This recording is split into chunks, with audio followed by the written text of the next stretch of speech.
الحمد لله رب العالمين والعاقبة للمتقين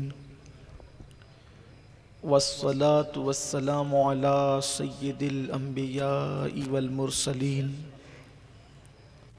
وعلى آله وأصحابه الطيبين الطاهرين أما بعد فأعوذ بالله من الشيطان الرجيم بسم اللہ الرحمن الرحیم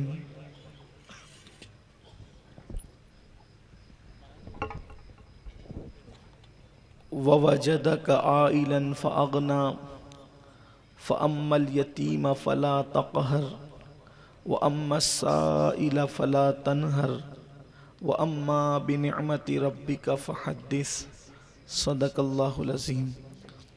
غوث اعظم بمنِ بے سر و ساما مددے قبلہ دین مددے کعبہ ایمان مددے انتظار کرم تست من عینی را اے خدا جو خدا بین و خدا دا مددے بگردہ بے بلا افتادہ کشتی ضعیفان و شکستہ رات و پشتی بحق کے خواجہ عثمان ہارون مدد کن یا معین الدین چشتی مدد کن یا معین الدین چشتی مدد کن یا معین الدین چشتی۔ منبر پر رونق افروز ذوی الاحترام ذوی الاحتشام باصفا علماء کرام، حاضرین محفل، پردہ نشین ماؤں اور بہنوں، السلام علیکم ورحمۃ اللہ وبرکاتہ۔ انتہائی احترام و عقیدت کے ساتھ اپنے اور ساری کائنات کے مرکز عقیدت، انیس بے کساں چارہ ساز درد منداں، ہم غریبوں کے غمگسار، ہم فقیروں کی ثروت، شہر یار ارم، تاجدار حرم، نوبہار شفاعت، شب اسرا کے دولہا، نوشے بزم جنت، دانائے سبل، مولائے کل، ختم الرسل، خسرویں خوباں، سیاح لامکاں، وجہ کن فکاں، در اللہ المکنون، سر اللہ المخزون، عالم ما کان و ما یکون، آب و گل انبیاء، جان و دل اصفیاء، مطلع ہر سعادت، مقطع ہر سیادت، خلاصہ کائنات، فخر موجودات، حضور احمد مجتبی محمد مصطفیٰ، ارواحنا فدا صلی اللہ تعالی علیہ وآلہ وصحبہ وبارک وسلم کی بارگاہ بے کس پناہ میں جس طریقے سے پڑھاؤں بلند آواز سے میرے ساتھ مل کر پڑھیں۔ الصلاۃ والسلام علیک یا رسول اللہ، الصلاۃ والسلام علیک یا نبی اللہ، الصلاۃ والسلام علیک یا حبیب اللہ، وعلی آلک و اصحابک یا نور اللہ، صلی اللہ تعالی علیہ وسلم۔ غریب آئے ہیں در پر تیرے غریب نواز، غریب آئے ہیں در پر تیرے غریب نواز، کرو غریب نوازی میرے غریب نواز۔ تمہاری ذات سے میرا بڑا تعلق ہے، تمہاری ذات سے میرا بڑا تعلق ہے، کہ میں غریب بڑا تم بڑے غریب نواز، کہ میں غریب بڑا تم بڑے غریب نواز۔ حضور اشرف سمنا کے نام کا صدقہ ہماری جھولی کو بھر دیجئے غریب نواز، اور زمانے بھر میں مجھے کر دیا غنی سید، زمانے بھر میں مجھے کر دیا غنی سید، میں تیری جود کے صدقے میرے غریب نواز۔ آج کی محفل اگر آپ نے امیجز اور پوسٹر سے دیکھے ہوں گے تو آپ کو معلوم ہوگا کہ اہل اگتپوری نے آج کی یہ محفل سلطان الہند، قدوۃ الاولیاء، آفتاب چشتیت، ماہتاب ولایت، سیدنا خواجہ معین الدین چشتی حسن سنجری ثم اجمیری رضی اللہ تبارک و تعالیٰ عنہ کی ذات ستودہ صفات سے منسوب کیا ہے، اس لیے کہ آئندہ مہینے کا چاند ماہ رجب المرجب کا نظر آنے والا ہے، اور جیسے ہی افق پر چاند نظر آتا ہے رجب المرجب کا، تو عاشقوں کے قافلے بغیر کسی اعلان کے، بغیر کسی پوسٹر کے، بغیر کسی ندا کرنے والے منادی کے، خود بخود کشاں کشاں اجمیر معلیٰ کی طرف سفر کرنے لگتے ہیں۔ خدا جانے کیا کشش ہے کہ کسی کہنے والے نے کہا تھا، جب ایک انگریز آج سے 1.5 صدی پہلے ہندوستان آیا تھا تو اس نے کہا تھا کہ میں نے ایک قبر کو پورے ہندوستان میں حکومت کرتے دیکھا ہے، اور وہ حیران تھا کہ آخر قبر میں رہ کر بھی کوئی کیسے حکومت کر سکتا ہے۔ تو کہنے والے نے کہا تھا کہ حکومت وقت یاد رکھے، یہاں تو کل دوسرا رہے گا، زمین ہندوستان کا راجہ ہمارا خواجہ سدا رہے گا۔ آج عطائے رسول ہند الولی سرکار غریب نواز کی زندگی کے کچھ گوشے پیش کرنے کی سعادت حاصل کرنا ہے۔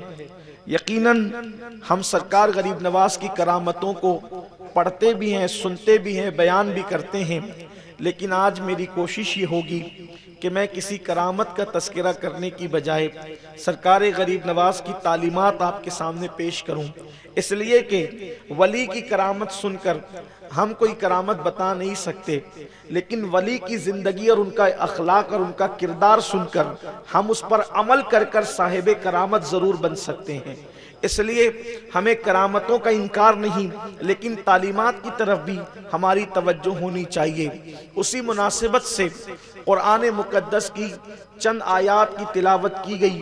اللہ تبارک و تعالیٰ نے اپنے محبوب سے فرمایا وَوَجَدَكَ عَائِلًا فَأَغْنَى، اے پیارے محبوب، ہم نے جب آپ کو حاجت مند پایا تو آپ کو غنی کر دیا، ہم نے جب آپ کو حاجت مند پایا تو آپ کو غنی کر دیا، مالا مال کر دیا۔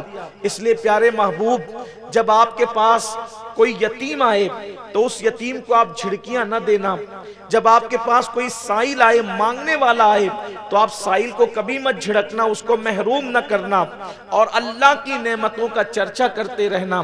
میرے آقا صلی اللہ علیہ وسلم کے پیارے دیوانوں، ایک بات یاد رکھنے کی ہے، اس وقت جو مسلم امہ، مسلمان جسے ہم مسلمان کہتے ہیں، مسلم امہ کہتے ہیں، قوم مسلم کہتے ہیں، جس نہج پر اور جس راستے پر جا رہی ہے، ایسا لگتا ہے کہ وہ راستہ اسلام کا راستہ نہیں ہے، بلکہ مادیت کا راستہ ہے، فرعونیت کا راستہ ہے، حامانیت کا راستہ ہے، شدادیت کا راستہ ہے، اور دنیا پرستی کا راستہ ہے۔ اس لیے کہ آج پوری دنیا کا آپ جائزہ لیں، بہت توجہ سے بات سننے کی ضرورت ہے، اس لیے کہ میں سرکار غریب نواز رضی اللہ تعالیٰ عنہ کی زندگی کو پیش کرنا چاہتا ہوں، کیونکہ ذکر غریب نواز کا ہے تو غریب پروری کا ذکر ہونا چاہیے۔ میرے آقا صلی اللہ علیہ وسلم کے دیوانوں، آج پوری دنیا کے اندر آپ دیکھیں اور لوگوں کی زندگی کا جائزہ لیں، کسی حد تک ہمارے پاس نماز موجود ہے، کسی حد تک ہمارے پاس روزہ موجود ہے، کسی حد تک ہمارے پاس داڑھی رکھنے کا تصور بھی موجود ہے، ٹوپیاں پہننے کا تصور بھی موجود ہے، خوبصورت سنت کے مطابق لباس پہننے کا تصور بھی موجود ہے، لیکن ایک خاص چیز جو حضور اکرم صلی اللہ علیہ وآلہ وسلم کی زندگی میں سب سے زیادہ نمایاں تھی، اور حضور علیہ السلام نے سب سے زیادہ جس چیز پہ فوکس کیا تھا، وہ چیز آج ہمارے درمیان سے رخصت ہو رہی ہے، اور اسی چیز پر جس پر حضور اکرم صلی اللہ علیہ وسلم نے فوکس کیا تھا، اسی چیز پر اولیاء نے فوکس کیا، اسی چیز پر صوفیاء نے فوکس کیا۔ اور یاد رکھنا، انسان اپنی نمازوں کو بتا کر کسی کافر کو مسلمان نہیں بنا سکتا. انسان اپنے روزوں کو بتا کے کسی کافر کو مسلمان نہیں بنا سکتا. انسان اگر کسی کو مسلمان بنا سکتا ہے تو وہ چیز ہے جس کو اللہ کے حبیب علیہ السلام نے فوکس کیا. وہ ہے انسان کا انسان کے ساتھ محبت کرنا، انسان کا انسان کے ساتھ پیار کرنا، انسان کا انسان کے ساتھ ہمدردی کرنا، انسان کا انسان کے ساتھ الفت کرنا. یہ چیز پر اللہ کے حبیب صلی اللہ علیہ وسلم نے فوکس کیا. بلکہ انسان تو اپنی جگہ ہے، انسان تو اپنی جگہ ہے. جانوروں سے بھی محبت کرنے کا حکم دیا، چونٹیوں سے بھی محبت کرنے کا حکم دیا، کتوں کی بھی ضرورت کا خیال کیا گیا. آئیے تھوڑی دیر کے لیے ہم اس طرف پہلے اسٹڈی کرتے ہیں، جائزہ لیتے ہیں، اور پھر ہم اپنی زندگیوں کو دیکھتے ہیں. میرے پیارے آقا صلی اللہ علیہ وسلم کے پیارے دیوانوں، دنیا کے کسی انسان کے اندر آپ مخلوق کے لیے اتنی شفقتیں نہیں دیکھیں گے، اتنا پیار نہیں دیکھیں گے، اتنی الفت نہیں دیکھیں گے جتنی میرے آقا علیہ السلام کے دل میں تھی. بڑا مشہور واقعہ ہے، اللہ کے حبیب صلی اللہ علیہ وآلہ وسلم ایک سفر میں تشریف لے جا رہے ہیں. اور سفر کیا ہے؟ ایک جہاد پر، جنگ پر حضور تشریف لے جا رہے ہیں، جنگ کے لیے جا رہے ہیں. اللہ کے رسول علیہ الصلوۃ والتسلیم، پیچھے صحابہ کا بہت بڑا لشکر ہے، صحابہ کرام جلوہ فرما ہے، صحابہ کرام چل رہے ہیں. حسن اتفاق سے اللہ کے حبیب علیہ الصلوۃ والتسلیم لشکر کے آگے آگے چل رہے ہیں. حالانکہ کبھی ایسا نہیں ہوتا تھا کہ حضور لشکر کے آگے چلیں، ہمیشہ اللہ کے حبیب علیہ الصلوۃ والتسلیم لشکر کے بیچ میں چلا کرتے تھے. لیکن آج اللہ کے حبیب علیہ السلام لشکر کے آگے آگے چل رہے ہیں. ایسے میں میرے آقا علیہ السلام نے دیکھا ایک کتیا ہے، کتیا وہ اپنے بچوں کو زمین پہ لیٹ کر کے دودھ پلا رہی ہے. اللہ کے حبیب علیہ السلام نے دیکھا اور صحابہ کو بلا کر فرماتے ہیں اپنا راستہ تبدیل کر دو، اپنا راستہ بدل دو، اس لیے کہ اگر تم اس کتیا کے قریب سے گزرو گے تو یہ کتیا اٹھ کر کے بھاگ جائے گی اور اس کے بچوں کے منہ سے دودھ چھوٹ جائے گا، اس لیے راستہ تبدیل کر دو. اور چند صحابہ کو وہاں کھڑا کر دیا گیا جو یہ اعلان کرتے رہے کہ دور سے جاؤ، راستہ بدل کر کے جاؤ، اس لیے کہ کتیا اپنے بچوں کو دودھ پلا رہی ہے. آپ مجھے بتائیں اللہ کے حبیب صلی اللہ علیہ وسلم کو کتیا کے بچوں کے دودھ پینے کا اتنا خیال ہے؟ جس نبی کو کتیا کے بچوں کے دودھ پینے کا اتنا خیال ہو، اس نبی صلی اللہ علیہ وسلم کو انسانوں کا کتنا خیال ہوگا؟ اللہ کے حبیب علیہ السلام کو انسانوں کا کتنا خیال ہوگا؟ آئیے حضور علیہ السلام کی زندگی میں دیکھیں. ایک مرتبہ مکہ المکرمہ میں، ابھی مکی زندگی میں اللہ کے حبیب علیہ الصلوۃ والتسلیم ہے، مکی زندگی میں، اور آقا کریم صلی اللہ علیہ وآلہ وسلم نے بھی ہجرت نہیں کی. ایک کام سے حضور تشریف لے جا رہے ہیں. ایک جھوپڑے سے، شکستہ جھوپڑے سے، ٹوٹے ہوئے جھوپڑے سے کسی کے کراہنے کی آواز آتی ہے، کسی کے چیخنے کی آواز آتی ہے، کوئی کرا رہا تھا. اللہ کے حبیب علیہ السلام نے جو ساتھ میں صحابہ تھے ان سے پوچھا کون کرا رہا ہے، کس کے کراہنے کی آواز ہے؟ ذرا سوچیں. اللہ کے حبیب علیہ الصلوۃ والتسلیم کراہنے کی آواز پر رک گئے. جب کسی کو تکلیف ہوتی ہے تو وہ کراہتا ہے. کراہنا سمجھتے ہیں نا، درد میں، تکلیف میں، بیماری میں انسان کراہتا ہے، آہ کی صدائیں نکلتی ہے. اللہ کے حبیب علیہ السلام کے قدم ناز رک گئے، حضور کے قدم ٹھہر گئے اور فرمایا کہ کس کے کرانے کی آواز ہے؟ صحابہ نے عرض کی یا رسول اللہ صلی اللہ علیہ وآلہ وسلم، ابو جہل کا غلام ہے جو بیمار پڑا ہوا ہے. ابو جہل کا بھی غلام ہے جو بیمار پڑا ہوا ہے. آقا کریم صلی اللہ علیہ وآلہ وسلم نے فرمایا چلو اس کی عیادت کرتے ہیں، چلو اس کی عیادت کرتے ہیں. میں اسی نقطے پر آپ سب کا ذہن لانا چاہتا ہوں. ہماری زندگی سے یہ چیز ختم ہو گئی. معاذ اللہ لوگوں نے گویا کہ اپنا معبود آج دولت اور اقتدار کو بنا لیا، اپنی نفسانی خواہشات کو اپنا معبود بنا لیا. دولت کی اہمیت ہے، انسان کی اہمیت نہیں. اقتدار کی اہمیت ہے، انسان کی اہمیت نہیں. لوگوں انسان کی قدر کرو، انسان کی قدر کرنا سیکھو۔ اس پر اللہ کے رسول نے فوکس کیا، اللہ کے حبیب نے یہ تعلیم دی۔ بولیے، اپنے سینوں پہ ہاتھ رکھ کر کے بولیے، اپنے ایمان والے دلوں پہ ہاتھ رکھ کر کے بولیے، جب کوئی غریب ملتا ہے تو اس سے ہمارے ملاقات کرنے کا انداز کیا ہوتا ہے، اور جب کوئی مالدار ملتا ہے تو اس سے ہمارے ملنے کا انداز کیا ہوتا ہے۔ جب ہم کسی غریب کو اپنے گھر پہ مہمان بناتے ہیں تو کھانا پکانے میں ڈشوں کے انتخاب کا انداز کیا ہوتا ہے، اور اگر ہم کسی مالدار کو مہمان بناتے ہیں تو انتظام اور انصرام کا انداز کیا ہوتا ہے۔ تو آپ نے انسان کو مہمان بنایا یا کسی کی دولت کو مہمان بنایا؟ آپ انسان کے لیے کسی کے ساتھ اخلاق سے پیش آ رہے ہیں یا آپ دولت کے لیے کسی کے ساتھ اخلاق سے پیش آ رہے ہیں؟ آج ہماری فکر کیا ہو گئی ہے؟ انسانیت فراموش ہو گئی ہے، انسانیت دم توڑ رہی ہے۔ دولت سب کچھ ہو گئی، اقتدار سب کچھ ہو گیا، ڈگریاں سب کچھ ہو گئی۔ پہلے انسان کی قدر تو کرے۔ حضور نے یہ نہیں معلوم کیا کہ جس کی عیادت کے لیے جا رہے ہیں اس کا مذہب کیا ہے۔ حضور نے یہ معلوم نہیں کیا جس کی عیادت کے لیے جا رہے ہیں اس کا نسب کیا ہے۔ حضور نے یہ معلوم نہیں کیا جس کی عیادت کے لیے جا رہے ہیں اس کا قبیلہ کون سا ہے، اس کا ملک کون سا ہے، کس خطے کا رہنے والا ہے، کس قبیلے کا رہنے والا ہے۔ حضور خطہ، قبیلہ، برادری، حسب، نسب، اونچ نیچ، کالا گورا سب مٹانے کے لیے آئے تھے۔ حضور علیہ السلام کو اتنا کہا گیا کہ وہ انسان بیمار پڑا ہوا ہے تو میرے آقا علیہ السلام کے قدم رک گئے، فرمایا چلو اس کی عیادت کریں گے۔ اللہ کے حبیب علیہ السلام تشریف لے گئے اور جا کر کے اس غلام کے، وہ بھی ابو جہل کا غلام تھا، وہ ایک ٹوٹے بستر پہ پڑا ہوا تھا، حضور اس کے سرہانے بیٹھ گئے۔ وہ کہہ رہا تھا کراتے ہوئے، ہائے جب تک میں طاقتور تھا لوگ مجھ سے کام لیتے رہے، آج میں بیمار ہو گیا تو سب نے مجھے ضائع کر دیا۔ وہ کہہ رہا تھا آج میں بیمار اور کمزور ہو گیا، مجھے سب نے ضائع کر دیا۔ جب وہ کہتا تھا کہ میں بیمار ہو گیا تو مجھے سب نے ضائع کر دیا، حضور اس کی پیشانی پہ ہاتھ رکھ کے کہتے تھے مگر محمد تو تیرے سرہانے موجود ہے، مگر محمد تو تیرے سرانے موجود ہے، مگر محمد تو تیرے سرانے موجود ہے۔ روح فدا صلی اللہ علیہ وآلہ وسلم، اللہ اکبر۔ وہاں سے کوئی چندہ وصول نہیں کرنا تھا، وہاں سے کوئی مفاد نہیں تھا، وہاں سے کچھ لینا دینا نہیں تھا، اس لیے کہ چندے کے لیے کسی کو دیکھنے گئے تو کیا دیکھنے گئے، اوٹ کے لیے کسی کو دیکھنے گئے تو کیا دیکھنے گئے، نوٹ کے لیے دیکھنے گئے کسی کو تو کیا دیکھنے گئے۔ اگر کسی کی عیادت کے لیے اس لیے گئے اللہ راضی ہو جائے، اس سے بڑی نعمت کوئی نہیں ہے۔ حضور اکرم علیہ السلام اس غریب کمزور غلام کے سرانے کہتے ہیں مگر محمد تو تیرے سرانے موجود ہے۔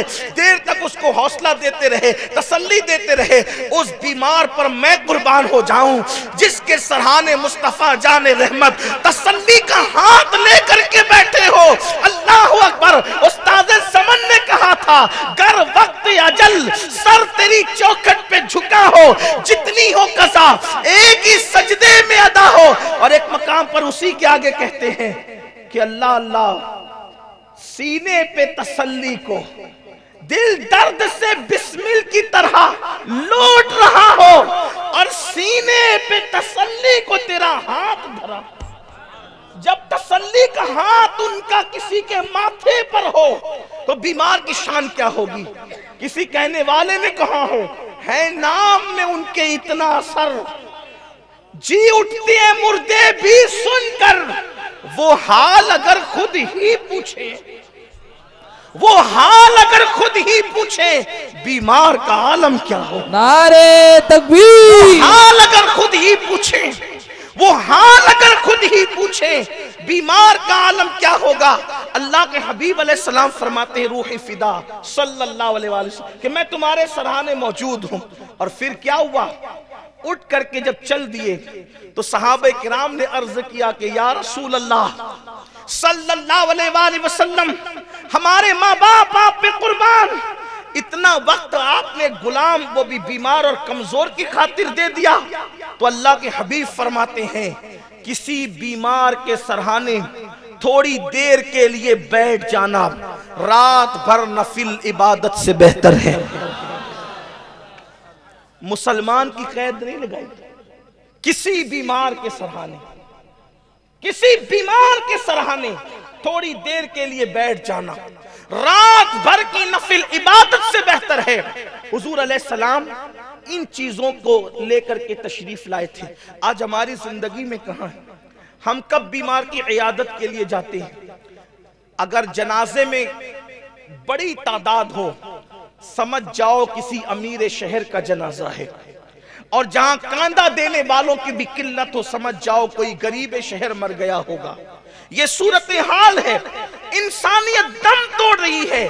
اللہ کے حبیب اسی کو زندہ کرنے کے لیے تشریف لائے تھے، اور میرے سرکار غریب نواز سلطان الہند عطائے رسول نے ہندوستان کی کچلی ہوئی قوم، دیکھو یہ جو 90 لاکھ مسلمان ہوئے نا آپ کے ہاتھ پہ، تقریروں سے نہیں ہوئے۔ غریب نواز نے کوئی کانفرنس نہیں کی، کوئی جلسہ نہیں کیا، کوئی بھیڑ اکٹھا نہیں کی۔ کس چیز کی وجہ سے لوگ ان کے ہاتھ پہ مسلمان ہوئے؟ انہوں نے انسانیت کا درس دیا۔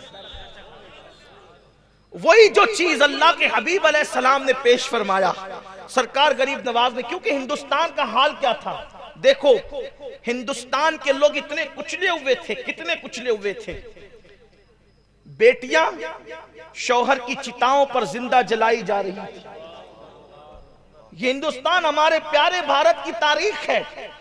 اگر کوئی نوجوان لڑکی بیوہ ہو جاتی تو اس کے شوہر کی چتا پر اس کو شوہر کے ساتھ زندہ جلا دیا جاتا۔ یہ یہاں کا کلچر تھا، یہاں کی تہذیب تھی۔ عورت کو پاپ سمجھا جاتا تھا، عورت کو جوئے میں ہار دیا جاتا تھا، جوئے میں عورت ہار دی جاتی تھی۔ تاریخ ہے، کبھی کبھی ایک عورت کے ساتھ اسی ہندوستان کے اندر 5 بھائی شادی کرتے تھے۔ تاریخ ہے اس ملک کی۔ ہمارا بھارت بڑا عظیم ہے، بڑا مہان ہے، بھارت بڑا پیارا ہے بھارت، لیکن ملک ہمیشہ اچھا رہا ہے۔ کبھی لوگ اچھے نہیں رہتے، کبھی لوگوں کا انداز اچھا نہیں رہتا، کبھی لوگوں کا اخلاق اچھا نہیں رہتا۔ سرکار غریب نواز اس ماحول میں آئے کہ اللہ اکبر، لوگ پیشاب پیتے تھے اور گھی کے دیے پتھروں کے قریب جلاتے تھے۔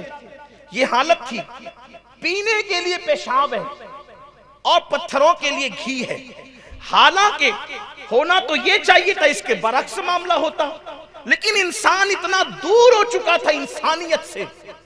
تو سرکار غریب نواز نے کیا کیا؟ اس ہندوستان کی سرزمین پر وہی اپنے نانا کا مشن، وہی اپنے نانا کی فکر، وہی اپنے نانا کی تعلیم۔ کون سی تعلیم؟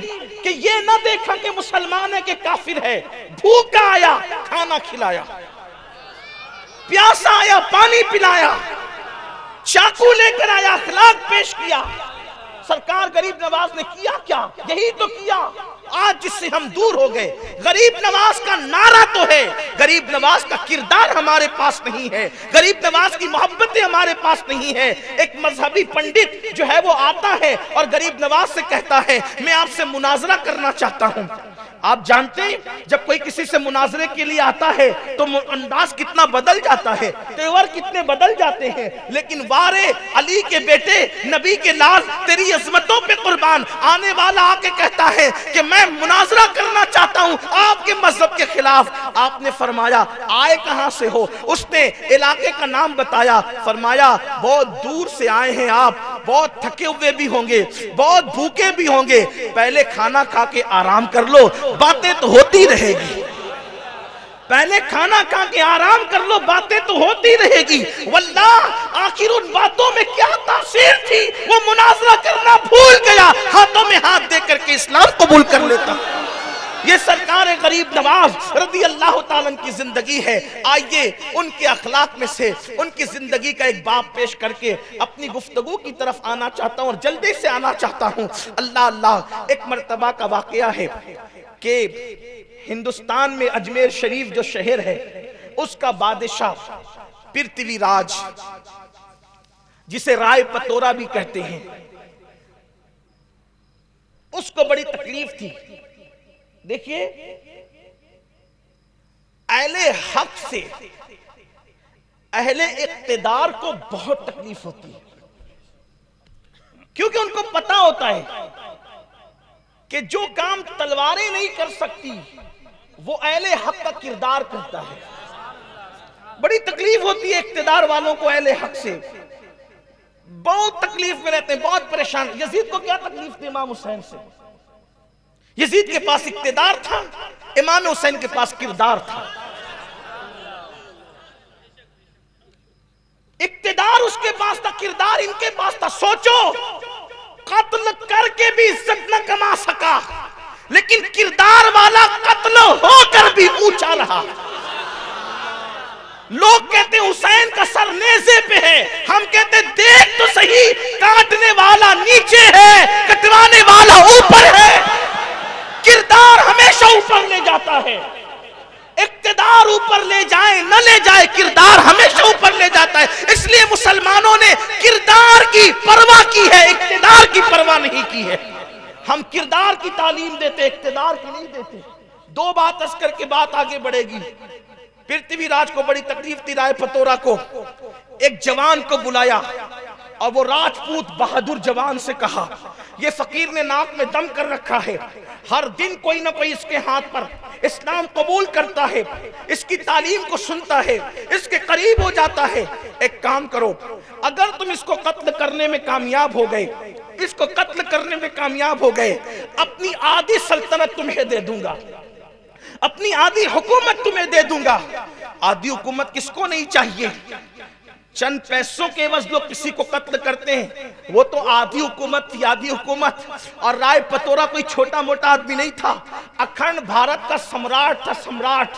ہندوستان کے راجے مہاراجے اس کے پاس آ کر کے باج گزاری کرتے تھے، اس کے پاس آ کر کے جو ہے وہ خراج پیش کرتے تھے، اور اس کے پاس جا کر کے جو ہے وہ خراجے وہ وصول کرتا تھا، اور وہ لوگوں سے دولت وصول کرتا تھا. ہندوستان کی چھوٹی چھوٹی ریاستوں کے بادشاہ اس کے باج گزار تھے، اس کے ماتحت تھے، اس کے ہاتھ کے نیچے تھے. رائے پتورا نے کہا آدھی حکومت تمہاری، اگر اس فقیر کو قتل کر دو.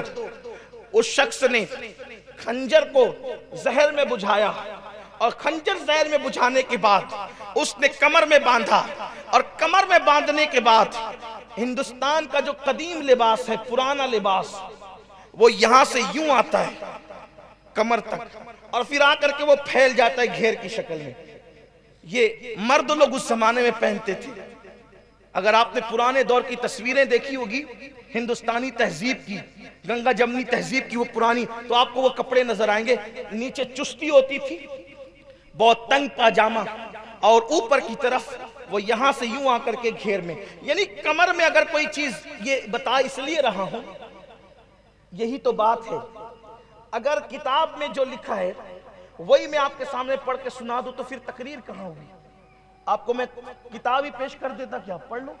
کچھ ورق زراکس کر کے بانٹ دی جاتے کہ نہ اگتپوری والوں کو اتنے پیسے خرچہ کرنا پڑتے، اور نہ مجھے اتنی مشقت کے ساتھ، جب وہ کوئی مشقت میں تو آیا نہیں، لیکن اتنا لمبا سفر مجھے کرنا نہیں پڑتا، کیونکہ آپ پڑھ لیتے. بات یہ ہے کہ آپ کو سمجھنا ہے پس منظر کیا ہے واقعے کا، کیا انداز تھا. تو یہ جو لباس ہوتا تھا، اس میں کمر میں جو چیز بندی ہو یا چھپی ہو تو نظر نہیں آ سکتی تھی، کیونکہ وہ کمر سے گھیر ہو جاتا تھا، بڑا گھیر والا ہوتا تھا. غریب نواز کا بیان چل رہا تھا، خطاب، اور اس میں لوگ بیٹھے تھے، وہ بھی آ کر کے بیٹھ گیا. لوگ پریشان رہتے ہیں، یار آخر تقریروں میں بولا کیا جاتا ہے، تقریروں میں بولا کیا جاتا ہے کہ لوگ سنتے ہیں، پاگل ہیں، لوگ بیٹھے رہتے ہیں. لوگوں کو چاہیے کہ آپ آ کے سنیں تو ہم بولتے کیا ہیں.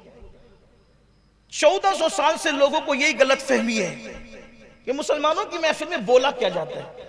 آپ آ کے سنیں تو کیا بولا جاتا ہے؟ یہی بولا جاتا ہے جو بول رہا ہوں کہ انسان کی قدر کرو. اور جہاں غلط باتیں سکھائی جاتی ہے وہاں جلسے روڈ پہ نہیں ہوتے، وہاں کان کان میں باتیں ہوتی ہے. اور ہمارے یہاں جلسے کان کان میں نہیں ہوتے، ہمارے یہاں جلسے میدان میں ہوتے ہیں، کیونکہ ہمیشہ حق بات میدان میں کہی جاتی ہے. جس بات میں جھول ہوگا وہ چھپائی جاتی ہے. ہمارے مذہب کی کوئی بات چھپی ہوئی نہیں ہے. اذان سے لے کے نماز تک، نماز سے لے کے کردار تک، ساری باتیں ہمارے یہاں چھپی ہوئی ہیں.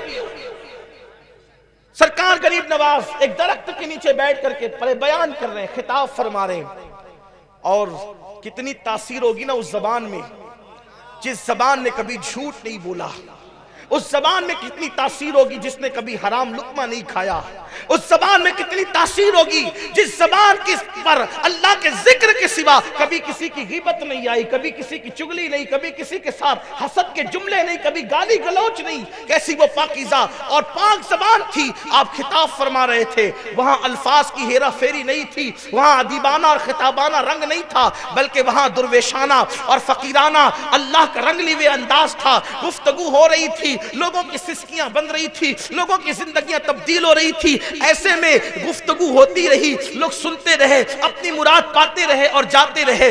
جب محفل ختم ہو گئی، لوگ مل مل کر کے جانے لگے، تو سرکار غریب نواز نے اس شخص سے جو کمر میں خنجر چھپا کر کے آیا تھا، آپ نے اس کی طرف سے رخ پھیر کر دوسروں کی طرف مخاطب ہو کے کہا کہ بھئی جو جس مقصد کے لیے آیا تھا سب کا مقصد پورا ہو گیا، اب اگر کسی کا کوئی مقصد باقی ہو تو وہ اپنا مقصد بھی پورا کر لے۔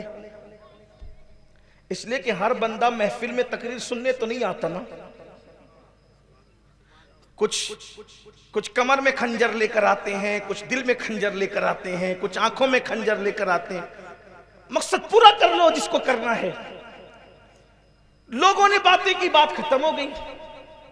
پھر جب دیر اور گزری، کچھ لوگ اور ختم ہو گئے اور چلے گئے، سرکار غریب نواز نے پھر ڈائریکٹ اس سے مخاطب ہو گئے۔ میں کہہ رہا ہوں کہ سب کے مقاصد پورے ہو گئے، جو مراد لے کے آیا تھا اس کی مراد پوری ہو گئی، آپ بھی اپنی مراد پوری کر لیں۔ انداز دیکھیں گفتگو۔ اگر کوئی مجھے گالی دینے آیا، یا کوئی مجھے قتل کرنے آیا، یا کوئی مجھے مارنے آیا، یا کوئی میرے ساتھ بدتمیزی کرنے آیا، تو کیا میں یہ جان کر کے اس کا انداز میرے ساتھ کیا ہے، میرا سلوک کیا ہوگا اس کے ساتھ، میرا انداز کیا ہوگا اس کے ساتھ؟ میرے بھائی، اگر مجمع میں کوئی ناخن پہ پیر رکھ دے تو آدمی کا چہرہ بگڑ جاتا ہے، اور وہاں خنجر کمر میں باندھ کر کے لایا ہے۔ لیکن سرکار غریب نواز فرما رہے ہیں سب کی مرادیں پوری ہو گئی، اپنی مراد پوری کر لو۔ اس نے کہا مہاراج میں کون سی مراد لے کر کے آیا؟ فرمایا تم اچھی طرح جانتے ہو کیا لے کر کے آئے ہو دل میں۔ کہا میں تو آپ کا بیان سننے آیا تھا، آپ کتنی اچھی بات کرتے ہیں، میں آپ کی باتیں سننے آیا تھا۔ فرمایا اچھا، بیان سننے کے لیے آتے ہیں تو کمر میں خنجر باندھ کر آتے ہیں؟ بیان سننے آتے ہیں تو کمر میں خنجر باندھ کر آتے ہیں؟ اس نے کہا کمر میں خنجر تو ہندوستان والوں کی ایک رواج ہے، اور راجپوتوں کا انداز ہے کہ ہم کمر میں خنجر باندھتے ہیں، تو میں نے کمر میں خنجر باندھ دیا تو کون سا جرم کیا؟ کہا اچھا، خنجر باندھنا اگر ہندوستان والوں کے یہاں رسم و رواج ہے تو بادشاہ کے محل میں جا کر کسی کی جان پر آدھی سلطنت کا سودا کرنا یہ بھی ہندوستان والوں کا رواج ہے کہ اس فقیر کو قتل کر کے آدھی سلطنت کمائیں گے، یہ بھی ہندوستان والوں کا رواج ہے۔ اللہ اکبر!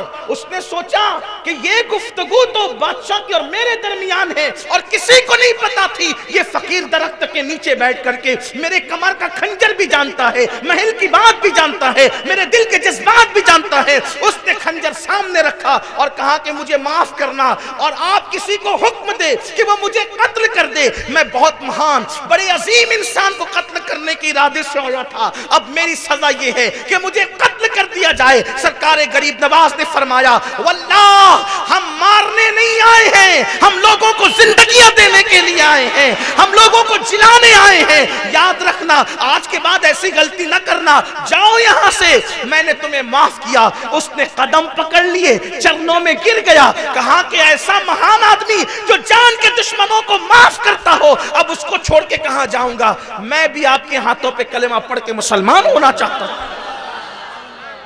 سرکار غریب نواز نے اس کو ایمان کی دولت عطا کی، اور اس کے بعد پھر فرمایا مانگ کیا مانگتا ہے، آج مانگ لے مجھ سے کیا مانگتا ہے۔ اس نے غریب نواز سے مانگا، بڑا ہوشیار نکلا وہ۔ اس نے غریب نواز سے کہا جب اسلام قبول نہیں کیا تھا تو مجھے پتا تھا کہ آپ کے یہاں لوگ سال میں ایک مرتبہ حج کو جاتے ہیں، کعبے کی حج کے لیے۔ میری تمنا یہ ہے کہ میں زندگی میں 40 مرتبہ حج کروں۔ کتنا ہوشیار ہے، حج نہیں مانگا صرف، بلکہ لمبی عمر بھی مانگ لی، کیونکہ حج روز روز تھوڑی ہوگا، جتنے حج ہوں گے اتنے سال بڑھیں گے۔ اس نے کہا کہ میں 40 حج کرنا چاہتا ہوں، اور پھر تمنا یہ ہے جب 40ویں حج کے لیے جاؤں تو پھر لوٹ کر نہیں آؤں، مکے ہی میں میرا وصال ہو جائے۔ سرکار غریب نواز نے فرمایا جا تجھے یہ بھی عطا کیا۔ یہ تھے تبلیغ کے اصول، دعوت کے اصول، لوگوں کو اپنا بنانے کے اصول۔ اور اس سلسلے کی ایک آخری کڑی، سرکار غریب نواز کس طرح لوگوں کے ساتھ پیش آتے تھے، بالخصوص وہ طبقہ جو کچلا ہوا ہو، جو پچھڑا ہوا ہو، جسے لوگ بیکورڈ سمجھ کر اس کو اپنے پاس بٹھاتے نہیں، وہ لوگ جن کا سماج میں کوئی مقام ہی نہیں ہے۔ دیکھو حضور علیہ السلام، پہلے حضور کی زندگی کا ایک واقعہ پیش کر۔ جب میرے آقا علیہ السلام نے اعلان نبوت کیا تو جو 7 لوگ مسلمان ہوئے تھے، پہلے 7 لوگ، سب سے پہلے ماں خدیجہ، عورتوں میں، مردوں میں سیدنا ابوبکر صدیق، غلاموں میں سیدنا زید بن حارثہ، چھوٹی عمر کے لوگوں میں مولا کائنات، اور پھر حضرت سیدنا بلال، حضرت صہیب رومی۔ یہ وہ لوگ تھے جو شروع دن کے مسلمان ہیں، ابتدائی دنوں کے مسلمان۔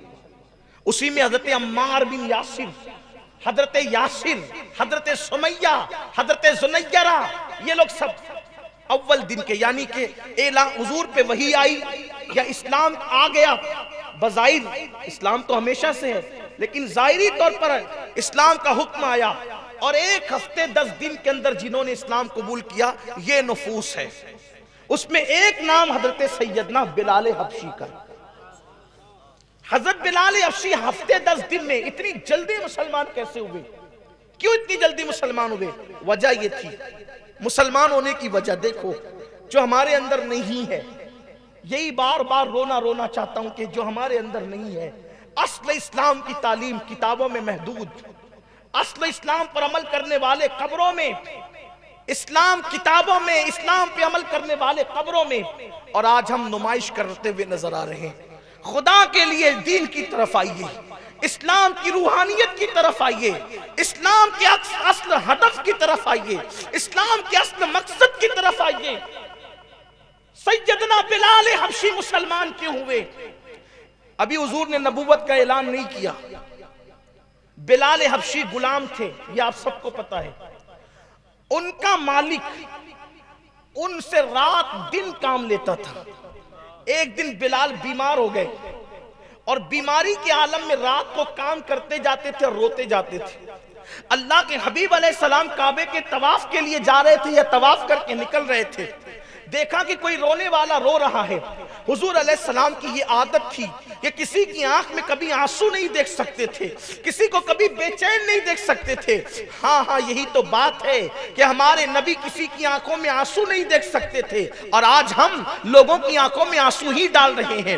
حضور لوگوں کو بے چین نہیں دیکھ سکتے تھے، ہم لوگوں کو بے چین ہی کر رہے ہیں، لوگوں کو بے قرار ہی کر رہے ہیں، لوگوں کو ستا ہی رہے ہیں۔ میرے آقا علیہ السلام نے دیکھا کسی کے رونے کی آواز آ رہی ہے، حضور رک گئے۔ رکنے کے بعد پوچھا کون ہو؟ بلال، کیوں رو رہے ہو؟ کہا کہ بخار ہے اور میں بیٹھ بھی نہیں سکتا، میں نے کھانا بھی نہیں کھایا ہے، میرے مالک نے مجھ پہ اتنا کام لاد دیا ہے کہ اب میں اتنا کام نہیں کر سکتا، لیکن جب وہ صبح کو آئے گا اور وہ دیکھے گا کہ میں نے کام نہیں کیا تو وہ مجھ پر چابک برسائے گا، میری بیماری کا، میری فاقہ کشی کا خیال نہیں کرے گا۔ میرے آقا علیہ السلام نے فرمایا جاؤ تم سو جاؤ۔ انہوں نے کہا اگر میں سو جاؤں گا اے اجنبی جوان، اگر میں سو جاؤں گا تو پھر میرا کام کون کرے گا؟ اللہ کے حبیب علیہ السلام نے فرمایا تیرا کام آج کی رات میں کروں گا، اور اس کے بعد پوری رات بلال کے حصے کا کام مصطفیٰ جان رحمت کرتے رہے۔ میرے آقا پوری رات کام کرتے رہے اور صبح کو جانے لگے۔ وہ فرمایا کہ اچھا میں چلتا ہوں، میں کل پھر آؤں گا اور تمہارے حصے کا کام کر دوں گا، اور جب ضرورت پڑے مجھے بلا لیا کرنا، میں تمہاری مدد کے لیے حاضر ہوں۔ بلال نے پوچھا یہاں تو لوگ ننگے ہو کے کعبے کا طواف کرتے ہیں، یہاں تو لوگوں میں انسانیت نہیں ہے، یہاں کے لوگوں کے اندر کسی سے ہمدردی نہیں ہے، کسی سے پیار تیار نہیں ہے، یہاں کے انسان درندوں سے بدتر ہے۔ اس تاریکی کے اندر آخر یہ آفتاب کہاں سے، یہ مہتاب کہاں سے، کون ہے آپ کا نام کیا ہے؟ میرے آقا نے فرمایا مجھے کو محمد ابن عبداللہ کہتے ہیں، میں بنو ہاشم سے ہوں، جب ضرورت پڑے مجھے بلا لیا کرنا۔ اللہ اکبر۔ اب کب جب بلال کو ضرورت پڑتی بلال یاد کر لیتے اور آقا ان کی مدد فرما دیتے۔ لیکن ایک دن کسی نے بلال سے کہا بلال پتہ ہے مکے میں کیا ہنگامہ ہوا؟ بلال نے پوچھا کیا ہنگامہ ہوا؟ کہا ایک بندہ کہتا ہے کہ وہ اللہ کا رسول ہے۔ کہا کہتا کون ہے؟ تو کہا کہ وہ محمد نام کے۔ بلال نے کہا واللہ جو غلاموں کے ساتھ اتنا اچھا سلوک کرتا ہو وہ کبھی اللہ کے معاملے میں جھوٹ نہیں بول سکتا۔ بلال کلمہ پڑھ کے مسلمان ہو گئے، کچھ سنے بغیر، کچھ سنے بغیر، کوئی اسٹڈی کیے بغیر۔ یہ کیا چیز تھی؟ غلاموں کے ساتھ اللہ کے رسول کا حسن سلوک۔ اب آئیے دیکھیے سیدنا غریب نواز، ایک کسان غریب نواز کے پاس ہے، غریب نواز کے پاس ایک کسان ہے اور آ کر کے کہتا ہے وہ کسان کہ سرکار بادشاہ نے میری زمین پہ ٹیکس زیادہ لگا دیا، میں ٹیکس نہیں بھر سکتا، اور مجھے پتا چلا ہے کہ بادشاہ آپ کے مرید کا مرید ہے۔ جو دلی کا بادشاہ ہے اس کا نام تھا شمس الدین التمش۔ دلی کا بادشاہ اس وقت کون تھا؟ شمس الدین التمش۔ معمولی آدمی نہیں، جس کی کبھی تہجد نہیں چھوٹی، جس کی عصر کی پہلے کی سنتیں غیر موقعہ نہیں چھوٹی، جس نے ماں بہن بیٹی بیوی 4 عورتوں کے علاوہ 5ویں کسی عورت پر جان بوجھ کر نظر نہیں ڈالی، اسے کہتے ہیں شمس الدین التمش۔ کوئی معمولی آدمی نہیں ہے۔ آیا کسان غریب نواز کے پاس اور کہتا ہے کہ دلی کے بادشاہ نے ٹیکس لگا دیا مجھ پر، میں بھر نہیں سکتا۔ غریب نواز نے فرمایا ہم تیرے ساتھ دلی تک چلیں گے، ہم تیرے ساتھ۔ آپ یہ نہیں سمجھے کہ میں یہ واقعہ کوئی گڑھ کے لایا ہوں، آپ یہ نہ سمجھے کہ کسانوں پہ مصیبت آئی ہے تو میں یہ بات لے کر آیا ہوں، ایسی بات نہیں ہے۔ میں نے برسوں پہلے بھی اس واقعے کو بیان کیا ہے، میری تقریروں میں آپ دیکھ سکتے ہیں آپ۔ اس کا مطلب گرے پڑے لوگوں کے کام آنا۔ ہمارے پاس کوئی آتا ہے نا، جیسے مثال کے طور پہ میرے پاس کوئی آ جائے، اس لیے کہ سب سے گرے پڑے تو اپنی ہے نگاہ، برے تو سب سے اپنے ہی ہے۔ کوئی آگے یہ مسئلہ ہے ہمارا، اللہ آپ کا مسئلہ حل کر دے۔ ارے اللہ مسئلہ حل کر دے، وہ تو یہ مسجد میں بیٹھ کے بھی کر سکتا تھا، اللہ میرا مسئلہ حل کر دے، آپ کے پاس کیوں آیا؟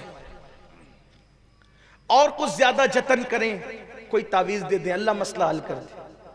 میرے عزیز، صرف دعا اور تعویذ سے مسئلے حل نہیں ہوتے۔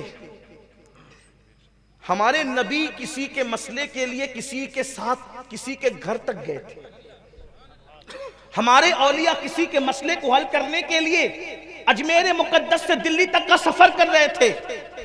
ہم بھی اپنے سورسز کا استعمال کر کے کسی کی مدد کر سکتے ہیں، لیکن کوئی مسئلہ لے کر کے آئے تو ہمارے پاس ٹائم ہی نہیں ہے۔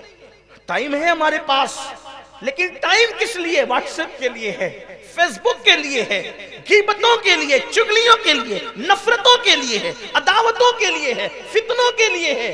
اچھائی کے لیے ہمارے پاس ٹائم نہیں ہے۔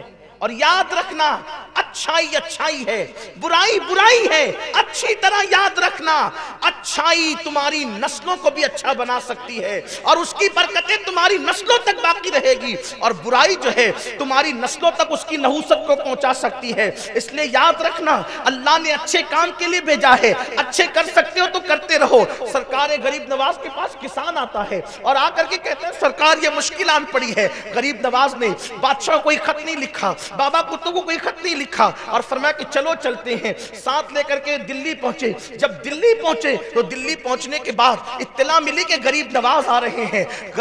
وقت کا دلی کا بادشاہ بابا کتب کو ساتھ لے کر کے استقبال کے لیے آیا، قدموں پہ سر رکھا۔ سرکار قطب الدین بختیار کاکی نے کہا حضور بغیر اطلاع کے تشریف لائے؟ فرمایا بابا کتب ایک کام تھا ہمارا ایک کام تھا وہ لے کر آئے۔ حضور آپ کا کیا کام تھا؟ کہ یہ کسان ہے ہمارے شہر کا رہنے والا، اجمیر شہر کا رہنے والا، یہ اس پر لگان بادشاہ کے کارندوں نے زیادہ ڈال دیا ہے اور یہ بھرنے کی طاقت نہیں رکھتا، تو میں چاہتا ہوں کہ اس میں کمی کر دی جائے۔ بابا قطب نے بادشاہ کی طرف دیکھا، بادشاہ نے کہا حضور مجھے اس کا علم نہ تھا، یہ سپاہیوں کی غلطی سے ہو گیا، لیکن حضور اگر آپ کو ایک خط لکھ کر کے دے دیتے تو خط پر بھی کام ہو جاتا، چٹھی پر بھی کام ہو جاتا، آپ کا نام یہ کسان لے کر آتا تو آپ کے نام پر بھی کام ہو جاتا۔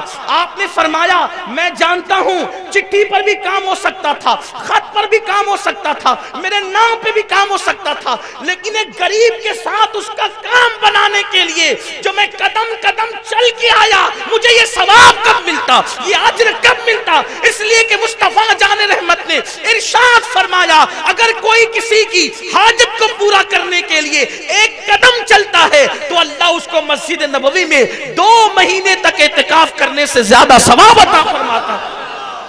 مجھے یہ اجر کب ملتا؟ یہ تھی اپنے بزرگوں کی فکر، لیکن آج وہ فکر ختم ہے۔ آج دولت مندوں کی خیریت پوچھی جا رہی ہے، شادیوں میں ولیموں میں دولت مندوں کو پوچھا جا رہا ہے۔ میں دولت مندوں سے کوئی نفرت نہیں رکھتا،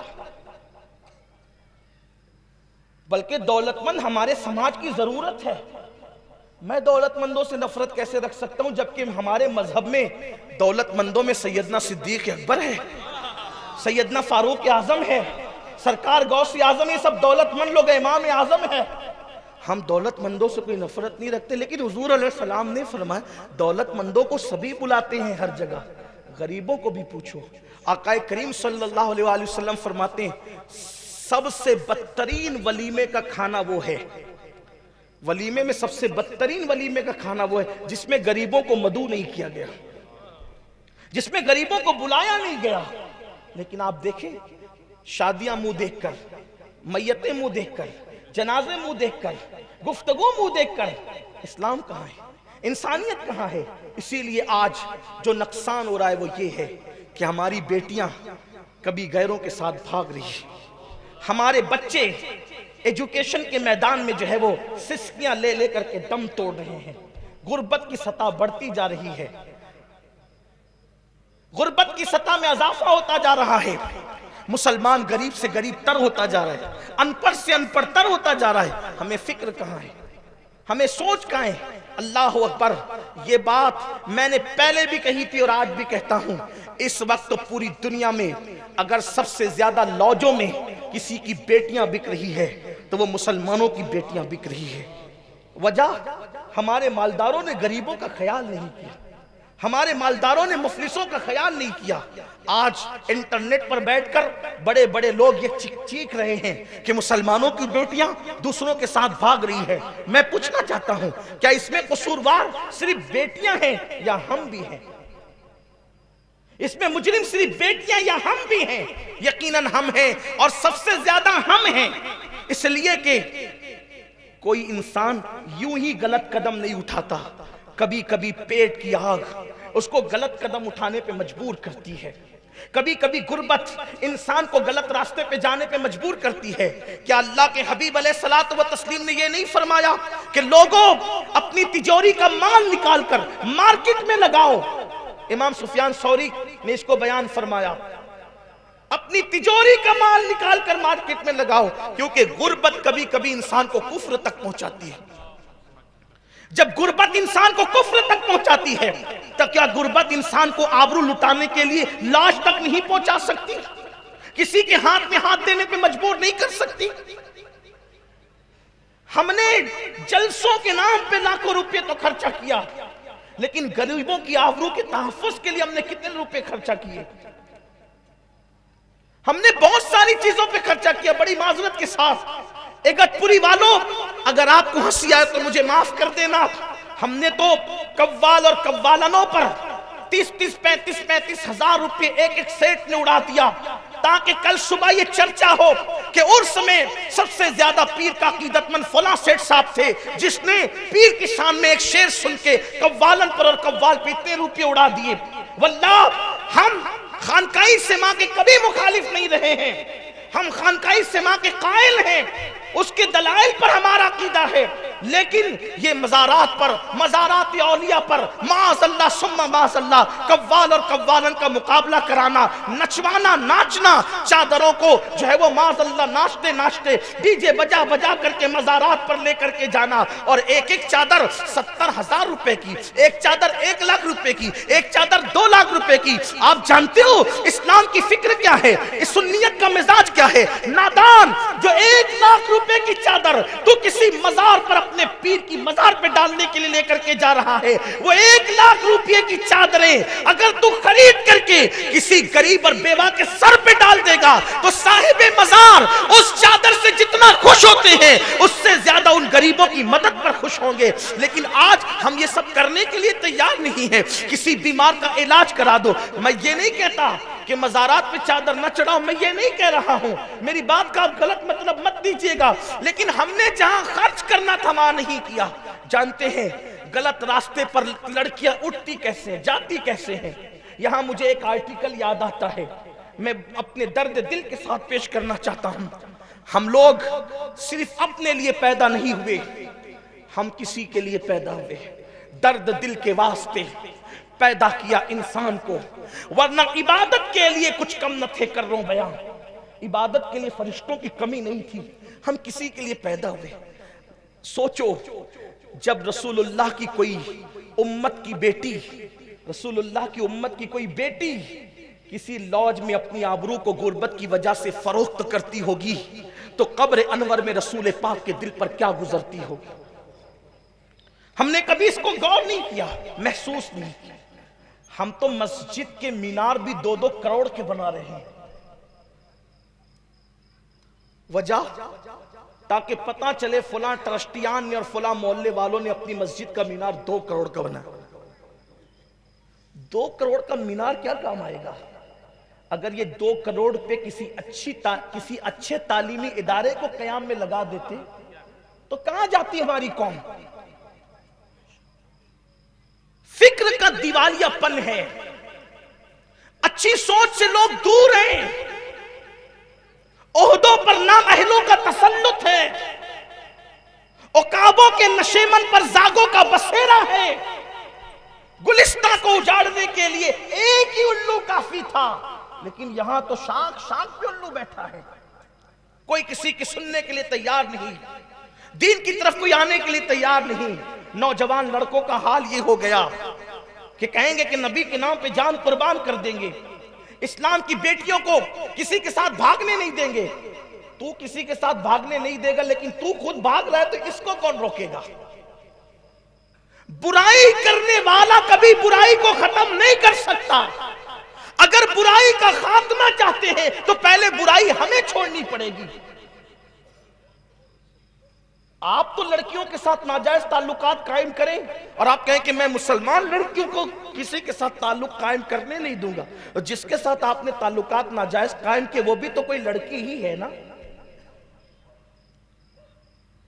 اور اب تو نوجوان لڑکوں کا حال یہ ہے، لڑکیوں کی آبرو سے کھیل کر اس کو چھوڑ دیتے ہیں۔ 80% یہی ہے۔ میں آپ کو ایک حدیث پیش کرنا چاہتا ہوں۔ فقی ابو اللیث سمرقندی لکھتے ہیں، کسی لڑکی کی زندگی سے کھیل کر کے اس کو چھوڑ دینے والوں، آؤ ذرا اس حدیث کو دل کے کانوں سے سنو۔ اگر کسی نے کسی چڑیا کی زندگی سے بھی کھیلا، چڑیا چھٹاک بھر کی بھی نہیں ہوتی، کسی نے کسی چڑیا کی زندگی سے کھیلا اور وہ چڑیا مر گئی، چڑیا سے کھیلا چڑیا مر گئی، اس کی زندگی سے کھیلا چڑیا مر گئی، اللہ کے حبیب علیہ السلام فرماتے قیامت کے دن وہ چڑیا اللہ کی بارگاہ میں فریاد کرے گی، مولا آج عدل اور انصاف کا دن ہے، مجھے عدل چاہیے، انصاف چاہیے، میری زندگی سے کسی نے کھیل کر کے میری زندگی کا چراغ گل کر دیا تھا۔ اللہ کے حبیب غیب دا نبی صلی اللہ علیہ وآلہ وسلم فرماتے ہیں اس چڑیا کی ننھی سی فریاد اس دن اتنی کڑکدار بجلی کی طرح سنائی دے گی کہ جس شخص نے اس چڑیا کی زندگی سے کھیل کر اس کو موت کے گھاٹ اتار دیا تھا، وہ چڑیا کی آواز بجلی کی کڑک کی طرح اس کے کانوں پر گرے گی اور اس کے کانوں کو پھاڑ دے گی۔ اس کی آواز میں اتنی کڑک ہوگی بجلی کی طرح کہ اس کے کان پھٹ جائیں گے. اور پھر میرا اللہ اس چڑیا کی فریاد کو سن کر کے، جو چڑیا کہے گی کہ میری جان سے کھیلا گیا، میری زندگی سے کھیلا گیا، میری زندگی کا چراغ گل کر دیا گیا، اللہ فرمائے گا آج مجھے اپنے عزت و جلال کی قسم، آج میں نے عدل کرنا ہے، میں عادل ہوں، اور آج کوئی کسی پہ ظلم نہیں کرے گا. مجھے اپنے عزت و جلال کی قسم، ہر مظلوم کو میں ہر ظالم سے میں مظلوم کو بدلہ دلواؤں گا، مظلوم کو اس کا حق دلواؤں گا. حتیٰ کہ میرا اللہ اس دن فرمائے گا کہ اگر کسی سینگ والی بکری نے کسی بغیر سینگ والی بکری کو مارا ہوگا، اس بغیر سینگ والی بکری کو بدلہ دیا جائے گا اور اس سینگ والی بکری سے بدلہ دلوایا جائے گا. اگر کسی لکڑی نے کسی لکڑی کو خراش دی ہوگی، لکڑی نے لکڑی کو خراش دی ہوگی، اس خراش دینے والی لکڑی کو بھی سزا دی جائے گی. کسی پتھر نے کسی پتھر کو ٹچ کر کے اس پہ ظلم کیا ہوگا،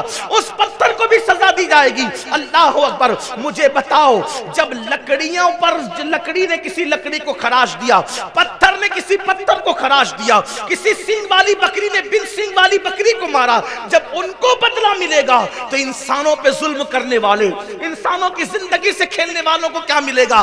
اللہ فرمائے گا کہ یہ جو پہاڑ کے برابر نیکیاں لے کر کے آیا ہے، لیکن جس نے ایک چڑیا کی زندگی سے کھیلا ہے، اس کی ساری نیکیوں کو رد کر دیا جائے اور اس کو منہ کے بل گھسیٹتے ہوئے جہنم میں لے کر جایا جائے. میں آپ سے پوچھنا چاہتا ہوں، ایک چھٹاک بھر سے زیادہ بھی چڑیا نہیں ہوتی، اس کی زندگی سے کوئی کھیلے تو اللہ عبادت کرنے والوں کی عبادت کو ضائع کر کے اس کو جہنم کے اندر ڈال دے گا. تو جو عورتوں کی زندگی سے اپنی نفسانی خواہشات کے لیے کھیلتے ہیں، اپنی شیطانی خواہشات کے لیے کھیلتے ہیں، اپنے جسم کی تسکین کے لیے لڑکیوں کی زندگی سے کھیلتے ہیں، کبھی ان کو زیور کا لالچ دے کر، کبھی ان کو پیسوں کا لالچ دے کر، کبھی ان کو شادی کا لالچ دے کر زندگی کی پوری حیات لوٹ لیتے ہیں اور اس کے بعد چھوڑ دیتے کوئی بہانہ بنا کر.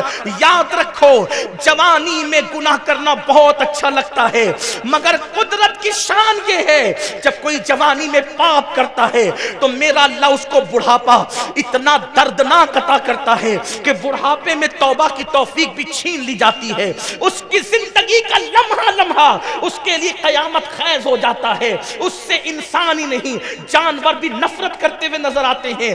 یاد رکھنا، قدرت نے جوانی دی ہے تو کبھی جوانی میں پانی میں آگ نہ لگانا، جوانی کی طاقت پر کسی پہ ظلم نہ کرنا، اللہ کے غضب کو کبھی چیلنج نہ کرنا. جب چڑیا کی زندگی سے کھیلنے والا جہنم میں جائے گا، اللہ اکبر، عبادتوں کے باوجود، تو عورتوں کی زندگی سے کھیلنے والا، لوگوں کی زندگی سے کھیلنے والا، لوگوں کی عزتوں سے کھیلنے والا، خدا کے لیے مسلم جوانوں اپنی ذمہ داری کو سمجھو.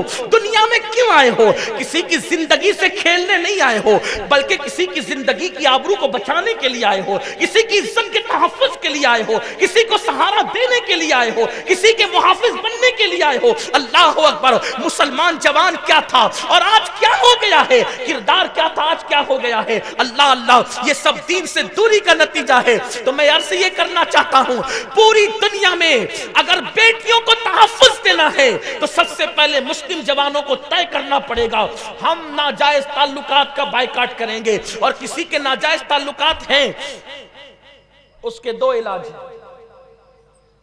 نمبر ایک، ناجائز تعلقات ختم کرنے کا پہلا طریقہ یہ ہے کہ اس کو جائز میں بدل دو، یعنی شادی کر لو. اور یہ نہیں کر سکتے تو عافیت کے ساتھ کنارہ کشی کر لو، کسی کی آبرو پر سے مت کھیلو. اور یہ بات یاد رکھنا، اگر کوئی شخص کسی کی آبرو سے کھیلتا ہے تو اس کے گھر کی بیٹیاں بھی محفوظ نہیں رہتی. شیشوں کے گھر میں بیٹھ کر اگر آپ پتھر پھینکو گے تو کسی کی مٹی کی دیوار ٹوٹے نہ ٹوٹے، آپ کا شیش محل ضرور چکنا چور ہوگا. یہ بات بڑی بھیانک لگتی ہے لیکن ہے سچائی. میں یہ جو کہہ رہا تھا نا کہ غربت کبھی کبھی انسان کو آبرو بیچنے تک لے جاتی ہے، وہ بات ابھی عرض کروں گا، لیکن اس سے پہلے یہ بات کہتا ہوں، اگر ہم چاہتے ہیں کہ بیٹیاں کسی کے ساتھ بھاگے نہیں تو ہمیں جو بہت سارے کام کرنے، اس میں سے ایک کام یہ بھی ہے کہ بیٹیوں کو دین پڑھاؤ. آج ہماری بچیاں دین نہیں جانتی، گھر جا کے پوچھنا وضو کا طریقہ بھی نہیں آتا. جو ان کے مخصوص مسائل ہیں نا عورتوں کے، وہ بھی ان کو نہیں پتا ہے. انہیں سارے سیریل کے اداکاروں کے نام زبانی یاد ہے، رسول اللہ کی ازواج کے نام ان کو نہیں پتا ہے. یہ صورتحال ہے. ماں ہی جب نہیں جانے گی دین تو وہ اولاد کے اندر دین کیا منتقل کرے گی؟ اس لیے بیٹی پڑھاؤ. لوگوں کو آس سو جائے بیٹی پڑھاؤ بیٹی بچاؤ. ہمارے نبی نے 1450 سال پہلے بیٹی بچا کے بھی بتایا، بیٹی پڑھا کے بھی بتایا. پڑھاؤ اپنی بیٹیوں کو، دین پڑھاؤ، انہیں سیرت مصطفیٰ پڑھاؤ، سیرت ازواج طاہرات پڑھاؤ، سیرت سیدہ فاطمہ پڑھاؤ، سیرت سیدہ زینب پڑھاؤ. پڑھاؤ اپنی بیٹیوں کو، دین پڑھاؤ. ہم نے اپنی بیٹی کو ڈاکٹری تک پڑھایا، ٹیچر بنایا، کچھ لوگوں نے وکیل بھی بنایا. مجھے کچھ نہیں کہنا ان لوگوں سے، لیکن آپ سے پوچھتا ہوں کہ اپنی بچیوں کو مسلمان بھی بنایا؟ ہم نے اپنی بیٹیوں کو پڑھایا نہیں. بیٹیوں کو پڑھاؤ. اگر بیٹی دین پڑھے گی، دیکھو دین پڑھنے کی برکت ملتی ہے. جو دین پڑھے گا اس کے اندر آخرت کی فکر پیدا ہوگی، آخرت کی سوچ بوجھ پیدا ہوگی. اور مالدار لوگ تو بیٹوں کو نہیں پڑھاتے تو بیٹیوں کو کیا پڑھائیں گے؟ دین کی تعلیم. شاہجہاں بادشاہ تھا، بادشاہ اپنی دونوں بیٹیوں کو اتنا پڑھایا کہ دونوں کو اس دور کی عالمہ بنایا. یہ جو رضیہ سلطانہ کا نام سنتے ہیں، اپنے وقت کی عالمہ ہے رضیہ سلطانہ، شمس الدین التمش کی بیٹی، بادشاہ کی بیٹی ہے. یہ جہاں آرا بیگم، یہ عالم ہے اپنے وقت کی. سرکار غریب نواز کی زندگی پر سب سے پہلے جس نے کتاب لکھی وہ کوئی مرد نہیں ہے، اسی عورت کو جہاں آرا بیگم کہتے ہیں. یہ مونس الاروا نام کی جو کتاب ہے سرکار غریب نواز کی زندگی پر، وہ جہاں آرا بیگم کی لکھی. بعد میں سب سیرت نگاروں نے، علامہ مشتاق نظامی جیسے شخص نے بھی جب غریب نواز پہ قلم اٹھایا تو جہاں آرا بیگم کے حوالے کے بغیر کتاب مکمل نہیں ہوئی. جہاں آرا بیگم نے کتاب لکھی. ہم نہیں پڑھا رہے اپنی بیٹیوں کو، اسی لیے بیٹیاں دین سے دور ہے.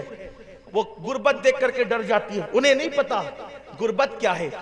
سیدہ فاطمہ جب پیٹ پہ پتھر باندھ سکتی ہیں، آج تو میں سمجھتا ہوں کہ کوئی پیٹ پہ پتھر باندھنے کسی کو نوبت ہی نہیں آتی. ایک دن میں نے سوچا، اللہ مجھے معاف فرمائے، میں آپ کو بتا رہا ہوں، مجھے بتانا نہیں چاہیے لیکن بتا رہا ہوں، اللہ ہمیں ریا سے محفوظ ہے. ایک دن میں نے سوچا کہ آخر میں نے بھی پیٹ پہ پتھر باندھنا ہے، لیکن پیٹ پہ پتھر باندھنے کی نوبت کب آتی ہے؟ میں ایک دن بھوکا رہا، دوسرے دن بھی بھوکا رہا، تیسرے دن میں نے کچھ نہیں کھایا، لیکن پیٹ پہ پتھر باندھنے کی کوئی نوبت نہیں آئی. اور انہی دنوں میرا پروگرام تھا جوار کے آس پاس کے علاقے میں. تو 3 دن تک تو میں لوگوں سے ٹالم ٹولی کرتا رہا، لیکن پھر کبھی کسی کو کچھ کہہ دیا چھوڑ دیا، کسی کو کچھ کہہ دیا چھوڑ دیا، کسی کو کچھ کہہ دیا چھوڑ دیا. لیکن پھر وہاں کے ساتھیوں نے پکڑ کر کھانا کھلا دیا کہ نہیں آپ کو تو کھانا ہی پڑے گا. کھا لیا کھانا. لیکن مجھے ان 3 دنوں کے اندر بھی پیٹ پہ پتھر باندھنے کی نوبت نہیں ہے. تو مجھے اس دن احساس ہوا، اس کا مطلب یہ ہے کہ 2-3 دن 5 دن بھوکے رہ کر پیٹ پہ پتھر باندھنے کی نوبت نہیں آتی. پیٹ پہ پتھر باندھنے کی نوبت کب آتی ہے؟ آج کوئی پیٹ پہ پتھر، فقیر لوگ بھی پیٹ پہ پتھر نہیں باندھتے ہیں، ان کو بھی ایک دن ایک وقت کی روٹی مل جاتی ہے. پیٹ پہ پتھر باندھنے کی نوبت اس وقت آتی ہے کہ کمر جو ہے وہ اپنی جگہ ٹھہر نہیں پاتی. کمر اپنی جگہ ٹھہر نہیں پاتی تو کمر کو اپنی جگہ ٹھہرانے کے لیے پتھر کا سہارا دے کر کے یوں پتھر باندھا جاتا ہے. اور میرے نبی کے پیٹ پر کبھی 2 پتھر دیکھے گئے. سیدہ فاطمہ الزہرا نے بھی اپنے بابا کی سنت کے مطابق پیٹ پہ پتھر باندھے. تو اگر آج غربت کی چکی میں پس کر دولت کی لالچ میں کوئی بیٹی کسی غیر کے ہاتھ میں ہاتھ دے رہی ہے، وجہ یہ ہے اس کے پاس سیدہ فاطمہ کی زندگی نہیں ہے. اگر اس کے پاس سیدہ فاطمہ کے فاقوں کی داستان پہنچتی واللہ وہ کبھی بھی جو ہے وہ فاقہ کشی سے گھبرا کر کسی کے ہاتھ میں ہاتھ نہ دیتی. ہمیں اپنی بچیوں کو دین پڑھا، جو پڑھانے پڑھاؤ لیکن پہلے دین پڑھاؤ. سیرت مصطفیٰ سے قریب کرو. آپ نے سنا ہوگا کہ سیدہ فاطمہ کی زندگی پر ایک وقت ایسا بھی آیا، ایک دن ایسا بھی آیا سیدہ فاطمہ کی زندگی کا کہ آپ کی چادر تطہیر، چادر انور اتنی پھٹ گئی تھی کہ پہننے کے قابل نہیں تھی. آج کوئی قوم کی بیٹی کی یہ پوزیشن نہیں. اگر میری بہنیں موجود ہیں تو سیدنا مولائے کائنات علی کرم اللہ تعالی وجہہ الکریم نے سیدہ سے فرمایا فاطمہ تمہاری چادر اتنی پھٹ گئی ہے کہ پہننے کے قابل نہیں ہے، اپنے بابا سے ایک چادر مانگ کر کے لاؤ. یہ بات میں نے کئی جگہ بیان کیا ہے، لیکن آج میں عنوان کی مناسبت سے اپنی بہنوں کی خصوصی توجہ چاہتا ہوں. تجوریاں بھر بھر کر دوپٹے گھر میں رکھنے کے بعد بھی عزت کو وہ حفاظت نہ دی گئی جو سیدہ فاطمہ نے پیون والے کپڑوں میں اپنی عزت کو تحفظ عطا کیا. مولا کائنات کہتے ہیں جاؤ اپنے بابا سے ایک چادر مانگ کر کے لاؤ کہ تمہاری چادر پہننے کے قابل نہیں ہے. سیدہ نے کہا کہ مجھے حیا آتی ہے، آپ خود ہی تشریف لے جائیں اور بابا سے عرض کریں کہ وہ مجھے چادر دے. مولا کائنات گئے اور المختصر یہ کہ عرض کیا کہ آقا آپ کی شہزادی فاطمہ کی چادر اتنی پھٹ گئی اور بوسیدہ ہو گئی ہے کہ اوڑھنے کے قابل نہیں ہے، اگر آپ ایک چادر اس کو دے دیں تو وہ نئی چادر اوڑھ لے. میرے آقا نے فرمایا علی ابھی بدر اور احد کے یتیم آنے والے ہیں، بدر اور احد کے یتیموں کا حق دینا بھی باقی ہے. محمد کی بیٹی کو چادر ابھی کیسے دی جا سکتی ہے؟ یہ اللہ کے حبیب علیہ السلام نے مولا کائنات سے فرمایا البتہ اس وقت میرے پاس اونٹ کا چمڑا گھر میں پڑا ہوا ہے، فاطمہ سے کہنا کہ یہ اونٹ کا چمڑا لے اور اپنے دوپٹے میں پیون لگا لے. مولا کائنات کو اونٹ کا چمڑا لے کر کے آئے. میں قوم کی ان بیٹیوں سے پوچھنا چاہتا ہوں جو صرف بائک پر بیٹھنے کے دھوکے میں، اچھے لباس کی لالچ میں پوری قوم کو بدنام کر رہی ہے، پوری قوم کی بیٹیوں کو بدنام کر رہی ہے. اور آپ سے بھی کہنا چاہتا ہوں مسلمان ہو تو کچھ تو مسلمان ہونے کا خیال کرو. اونٹ کے چمڑے کو اٹھا کر کے لایا گیا. سیدہ فاطمہ نے اونٹ کے چمڑے کا پیون اپنے دوپٹے میں لگایا اور جب سر پہ رکھا تو اتنی دیر میں اللہ کے رسول تشریف لائے. بیٹی کے سر پہ دوپٹہ اونٹ کے چمڑے کے پیون کا دیکھ کر حضور سے رہا نہیں گیا. باپ آخر باپ ہوتا، جو بیٹیوں کے باپ ہیں انہیں پتا ہے کہ باپ کے دل میں بیٹی کے لیے جذبات کیا ہوتے ہیں. باپ اگر عام انسان ہو تو بیٹی کے بارے میں اس کے جذبات اتنے حساس ہوتے ہیں. جس کا بابا رحمت للعالمین بیٹی کے سر پہ اونٹ کے چمڑے کا پیون کا دوپٹہ دیکھا آنکھوں میں آنسو آ گئے. باپ کو روتا دیکھ کر سیدہ بھی رو پڑی، مولائے کائنات بھی رو پڑے، حسنین کریمین بھی رو پڑے، پورا گھر رونے لگا. تو میرے آقا نے اب ان آنسوؤں کا خاتمہ اس طرح کر دیا. فرمایا فاطمہ کیا تم اس بات پہ خوش نہیں ہو کہ قیصر و کسریٰ کے بادشاہوں کے لیے دنیا کی نعمتیں ہیں، محمد اور آل محمد کے لیے جنت کی نعمتیں؟ یہ کس کے لیے تھا؟ ہمارا ایمان ہے اگر سیدہ فاطمہ چاہتی ہر دن جنت کا نیا لباس آتا، ہر دن آتا، لیکن فاطمہ تو زہرا کو احساس تھا میں تو جنت کا لباس منگا لوں گی کیونکہ میرا بابا پوری کائنات کا بادشاہ ہے، پوری کائنات کا مالک ہے.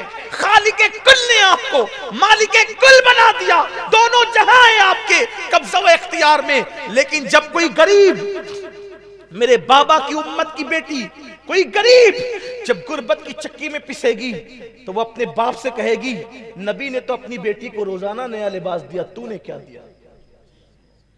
تو سیدہ اختیار کے باوجود چمڑے کے پیون والے دوپٹے کو اس لیے اوڑھ رہی ہے کہ اے امت کی خواتین تم کتنی بھی غریب ہو جاؤ گی لیکن یہ وقت شاید تم پر کبھی نہیں آئے گا تو جب تمہارے جسم میں پیون والے کپڑے ہو تو تم پیون والے کپڑوں کی بنیاد پر کسی کے ہاتھ میں ہاتھ دے کر آبرو کا سودا مت کرنا، بلکہ پیون کے لباس کو فاطمہ کی سنت سمجھ کر کے دنیا کے سامنے پیش کر دینا۔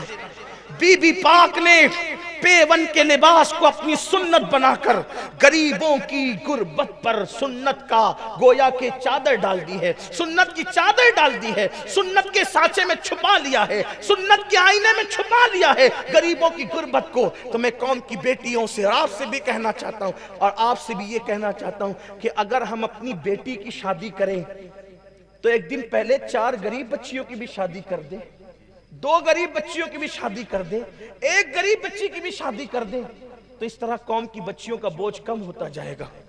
یہ جو بیٹیاں بھاگ رہی ہیں 30 35 سال کی ہو گئی، ان کو رشتے نہیں آتے ہیں، اور آج رشتوں کے معاملے کا بھی حال یہی ہے، ہر آدمی رشتہ دیکھنے کے لیے بڑی معذرت کے ساتھ،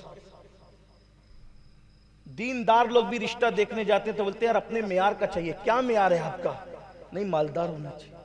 منہ سے بولتے نہیں ہے لیکن ہے بات یہی۔ ہاں، کیوں ایسا نہیں ہوتا؟ یہ دیندار لوگ جو صرف سجدوں کو دینداری سمجھتے ہیں، یہ کیوں نہیں کہتے کہ میں کسی غریب گھر سے صرف تنہا دلہن لا کر کے بتاؤں گا کہ شادی مصطفیٰ جان رحمت کی سنت کے مطابق ایسی ہوتی ہے۔ شادی سادگی سے کرو، سادگی سے۔ سب تقریریں ہو رہی ہے، سن بھی رہے ہیں، بول بھی رہے ہیں، بلکہ شادی جب طے ہوتی ہے تو لوگ کہتے ہیں سنت ہے شادی سادگی سے کرنا۔ سادگی سے شادی کرنا سنت ہے، پھر دھیرے سے بولتے ہیں ہمارے پڑوس میں شادی ہوئی تھی تو دولہے کو سونے کا چھلا بھی ملا تھا۔ یہ ہے، یہ گندگی ہے۔ یہ میں پوچھتا ہوں کہ جو بیٹی دے رہا ہے اس نے کوئی کم بڑی نعمت دی ہے؟ اپنی 1 سال کی بیٹی کو 4 لاکھ میں بیچے گا کوئی؟ ہے کوئی بیچنے والا؟ نہیں بیچے گا۔ جب 4 لاکھ میں 1 سال کی بیٹی بیچی نہیں جا سکتی، 18 سال کی بیٹی کو دلہن بنا کر اگر مفت میں تمہارے حوالے کر دیا تو کتنی بڑی نعمت اس نے دی آپ کو۔ لیکن آج یہ سارے جذبات سرد پڑتے جا رہے ہیں، دقیانوسیت کا دورہ ہے۔ مال اور مادیت نے ہمارے دل و دماغ کو سوچنے پر ہماری سوچ کو معوف کر دیا ہے، بھلا دیا ہے۔ آپ کو پتا ہے اللہ کے رسول علیہ السلام نے 11 نکاح کیے، 11، لیکن 11 میں سے کوئی ایک تو بتائے کہ اللہ کے حبیب علیہ الصلوۃ والتسلیم نے کسی سے کچھ لیا ہو۔ صحابہ کرام نے شادیاں کی، نکاح کیے، لیکن آج ہماری زندگی میں سب کچھ نہیں ہے۔ کتنا کہیے گا، کیا کیا کہیے گا۔ کسی نے کہا تھا کہ وہ چاہتا تھا دامن میرا رفو کرنا، وہ چاہتا تھا دامن میرا رفو کرنا، اسے کیا خبر کہ اندر سے کٹ گیا ہوں میں۔ جو اندر سے کٹ گیا ہو اس کا دامن رفو کرنے سے فائدہ کیا ہونا ہے۔ تو چلیے بات کو اختتام پہ لے جاتے ہیں، سمیٹتے ہوئے، ختم کرتے ہوئے، کہ بیٹیوں کو دیندار بناؤ، دینی ماحول میں رکھو۔ اور یہ بات آپ کو بول دوں ختم کرتے ہوئے، اختتام کو لے جاتے ہوئے، بیٹیوں کو موبائل مت دو، اللہ کا واسطہ مت دو۔ 50,000 کا زیور دلا دو، 5,000 کا موبائل مت دلاؤ۔ آپ کہیں گے کہ یہ بات غلط ہو رہی ہے، لیکن واللہ اگر پیار ہے، اس لیے کہ بیٹیوں کے ہاتھ کے موبائل نے بیٹیوں کو آبرو بیچنے تک پہنچا دیا۔ مت دو بیٹیوں کو، کیا ضرورت ہے بیٹی کو موبائل دینے کی؟ ہماری بیٹیاں اسمارٹ موبائل یوز کر رہی ہے، باپ لا کے دے رہا ہے برتھ ڈے کے موقع پہ، بھائی لا کر کے دے رہا ہے۔ کیوں بھائی؟ ایک وقت وہ تھا، ہمارے مذہب میں بیٹی کی عزت اتنی ہے، حدیث پاک میں آتا ہے کہ اگر عورت کے پیر میں پازیب ہو اور اس پازیب کے اندر گھنگرو بندے ہو تو گھنگرو باندھ کر اگر عورت گھر میں چلتی ہے تو اس گھر میں رحمت کے فرشتے داخل نہیں ہوتے۔ اب اس گھنگرو کا کیا تعلق ہے رحمت کے فرشتوں سے کہ نہیں داخل ہوتے ہیں؟ اس لیے کہ عورت جب پازیب باندھ کر، پازیب میں گھنگرو باندھ کر گھر میں چلتی ہے تو لوگوں کو پتا چلتا ہے کہ کوئی عورت چل رہی ہے، کوئی عورت چل رہی ہے۔ اتنی بھی بات اسلام نے گوارا نہیں فرمائی۔ عورت مکمل عورت ہے، اور عورت کہتے ہیں چھپانے کی چیز کو۔ اسے چھپاؤ، چھپانے کی چیز ہے. جب تک عورت چھپی رہے گی اس کی آبرو محفوظ رہے گی. اور میں تو اپنی بہنوں سے کہتا ہوں کوئی تم سے موبائل واپس لے لے اس سے پہلے اپنی آبرو کی خاطر تم خود موبائل سے اپنا رشتہ توڑ لو. اگر آبرو خطرے میں پڑ جائے، جملے پہ توجہ کرنا، آبرو خطرے میں پڑ جائے تو اسلام سب سے اچھی جگہ جسے مسجد کہتا ہے عورت کو مسجد سے روک دیتا ہے. آبرو کی حفاظت کے لیے جب عورت کو مسجد سے روکا جا سکتا ہے، عورت تو آبرو کی حفاظت کے لیے عورت کو موبائل سے نہیں روکا جا سکتا. منع کرو، روکو، لے لو اپنی بیٹیوں سے، سمجھا منا کر. اور بیٹیاں اگر سنے تو ان سے کہتا ہوں آبرو پیاری ہے، چھوڑ دو موبائل. اس لیے کہ مس کال دینے والا کس نیت سے دیتا ہے وہ تو وہی جانتا ہے. کچھ لڑکے ہوتے ہی ایسے ہیں، آپ کو پتا ہوگا، ہم سے زیادہ آپ لوگ جانتے ہیں دنیا کے معاملات. لڑکے بیٹھ کر کے زبردستی نمبر لگاتے ہیں کہ کہیں تو تیر لگے گا، کہیں تو شکار لگے گا، اور پھر اس کے بعد جو کچھ ہوتا ہے وہ ہے سب. دوسری بات، بیٹیوں کو پردے کی پابندی کرواؤ. جب تک کہ پردہ تھا پردہ، اس وقت تک کہ کبھی بیٹی کسی کے ساتھ بھاگتی نہیں تھی. ہمارے یہاں پردے کا تقدس کیا ہے؟ چچا کے بھائی، چچا کے بیٹے کے ساتھ پردہ، یعنی چچا زاد بھائی کے ساتھ پردہ، پھوپھی زاد بھائی کے ساتھ پردہ، ماموں زاد بھائی کے ساتھ پردہ. سوچو، دیور کے ساتھ پردہ، جیٹ کے ساتھ پردہ. یہ پردے کا مزاج. اور جس گھر میں عورتوں کو پردہ نہیں کروایا جاتا، میرے آقا فرماتے جنت کے اوپر لکھا ہوا ہے کہ جنت دیوسوں کے لیے حرام ہے. جنت کے دروازے پہ لکھا ہے جنت دیوسوں کے لیے حرام ہے. حضور فرماتے ہیں جس گھر کی عورتیں پردہ نہیں کرتی، مرد پردہ نہیں کرواتے، وہ مرد دیوس ہے. دیوس، نہ ان کی نمازیں قبول ہے نہ ان کی دعائیں قبول ہے.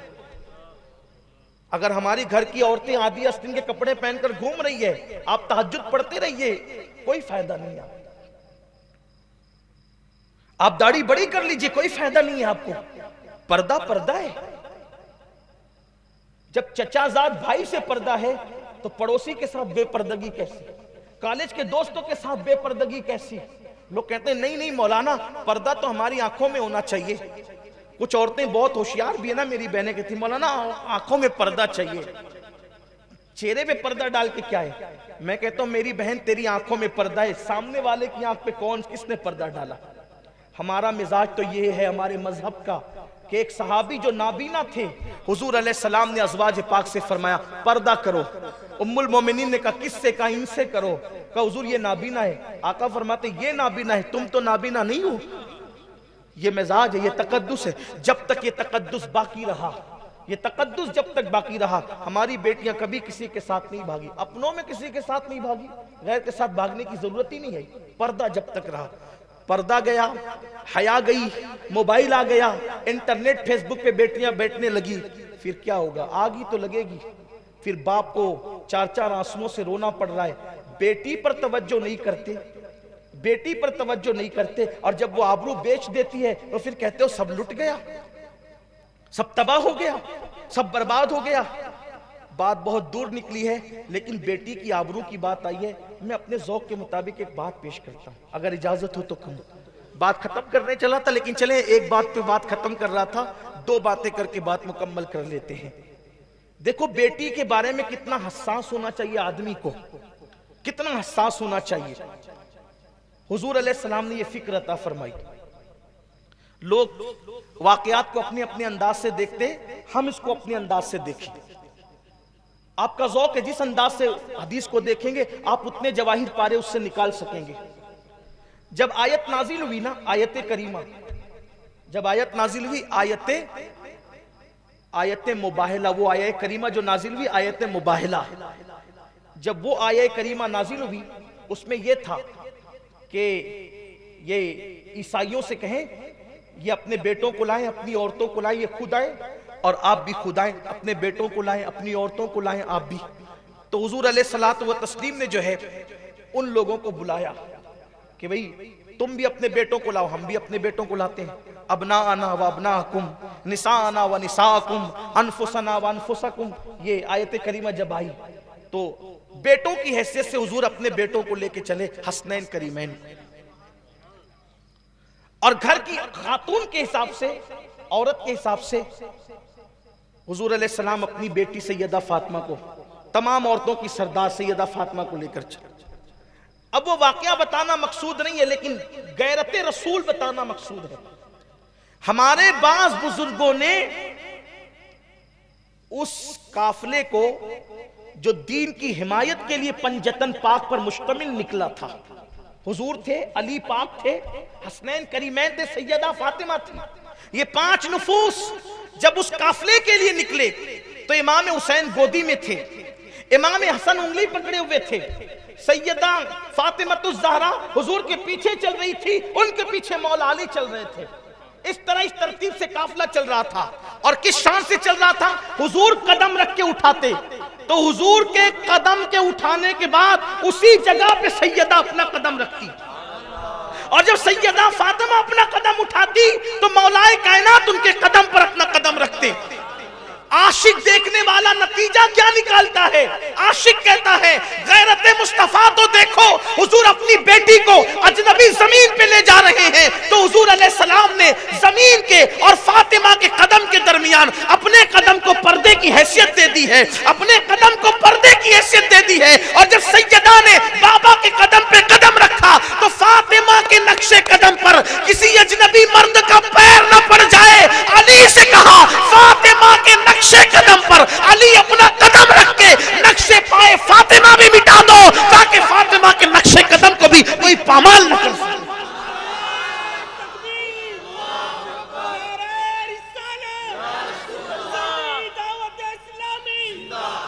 یہاں تو بیٹی سہیلی کے گھر 3 رات قیام کرے، باپ کو فکر کیا؟ گئی سہیلی کے یہاں، ٹور میں جا رہی ہے اسکول کے ساتھ، کالج کے لڑکوں کے ساتھ گئی وہاں۔ بیٹی سب کو پیاری ہوتی ہے، لیکن بیٹی سے پیار کا مطلب یہ نہیں کہ آپ اس کو آوارگی کی راہ پہ ڈال دو۔ اللہ کے حبیب صلی اللہ علیہ وآلہ وسلم نے غیرت عطا فرمائی۔ اور جو آخری بات عرض کرنے چلا تھا وہ یہ، اسی پہ بات ختم کر دوں کہ قصوروار ہم بھی ہیں کہ ہم نے غریبوں کا خیال نہیں کیا، مفلسوں کا خیال نہیں کیا، بیٹیوں کا خیال نہیں کیا۔ ایک واقعہ ہے آرٹیکل جس کا ذکر کر کے بات مکمل کرنا چاہتا ہوں، یہ کہ ایک شخص تھا، ایسی بیماری میں مبتلا ہوا جب اس کو روز دوائیاں چاہیے تھی۔ کچھ بیماریاں ایسی ہوتی ہیں جہاں روز دواؤں کی ضرورت ہو۔ میرے ایک دوست ابھی کرونا میں انتقال کر گئے، جب میں ان کے گھر گیا تعزیت کے لیے تو احباب نے مجھے بتایا کہ یہ ہر مہینے 25,000 کی دوا کھاتے تھے۔ اس دن مجھے احساس ہوا کہ ایسے بھی لوگ دنیا میں ہیں جو مہینے کی 25,000 کی دوا کھاتے ہیں۔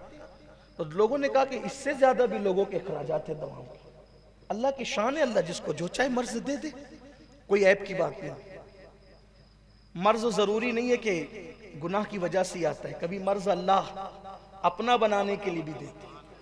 اس لیے کسی مریض کا کبھی مذاق نہیں اڑانا، کسی مصیبت زدہ کا کبھی مذاق نہیں اڑانا، لیکن اتنا ضرور کہتا ہوں اگر اللہ نے دیا ہے تو اپنا ہاتھ سدا اونچا رکھو۔ اونچا ہاتھ رکھنے والوں کو خدا کبھی غریب نہیں ہونے دیتا، غریبوں کو نوازنے والوں کو خدا کبھی غریب نہیں ہونے دیتا۔ غریب نواز کے غلاموں اپنی فکر بناؤ، کبھی ہانڈی میں اتنا کھانا نہیں بنائیں گے کہ گھٹ جائے۔ ہماری ہانڈی میں کھانا ہمیشہ اتنا بنے گا کہ پاس پڑوس والوں کو بھی پہنچے۔ اپنی جیب میں اپنے خرچے کا لے کے نکلو تو 10-20 روپے زیادہ لے کر نکلو، کوئی حاجت مند ہوگا تو اس کے ہاتھ میں تھما دیں گے۔ لوگوں کی ضرورت پوری کرو، اللہ تمہاری ضرورت پوری کرے گا۔ ایک بہت بڑے بزرگ کا قول ہے کہ میں نے لینے والے کو کبھی سکھی نہیں دیکھا اور دینے والے کو کبھی پریشان نہیں دیکھا۔ دینے کی عادی ہوں، ایک سکہ ہی دے سکتے تو دے دو، ایک لقمہ ہی دے سکتے تو دے دو، آدھی کھجور ہی دے سکتے تو دے دو، دینے والے بنو۔ اور سب سے زیادہ دینے کا ثواب کس کو ملتا ہے پتہ ہے؟ اپنے رشتہ داروں کو۔ جس نے رشتہ داروں کو دیا اللہ اس کو ڈبل ثواب دیتا ہے، ایک تو رشتہ نبھانے کا ثواب، ایک تو صدقہ کرنے کا ثواب۔ رشتوں کا خیال کرو، بہت خیال۔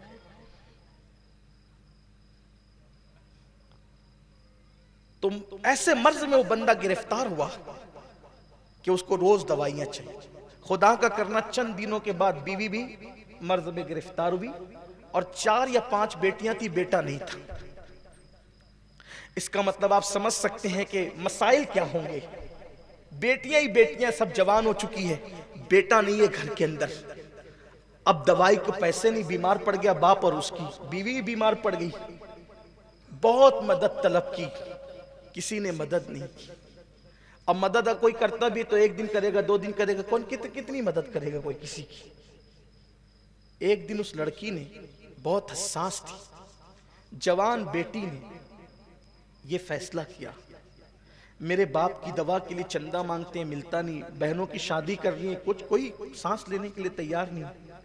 آج میں اپنی زندگی کا ایسا فیصلہ کروں گی کہ میری زندگی لٹ جائے چلے گا, لیکن میری بہنوں کی شادی عزت کے ساتھ ہو جائے اور میرے باپ کی دوا کا انتظام.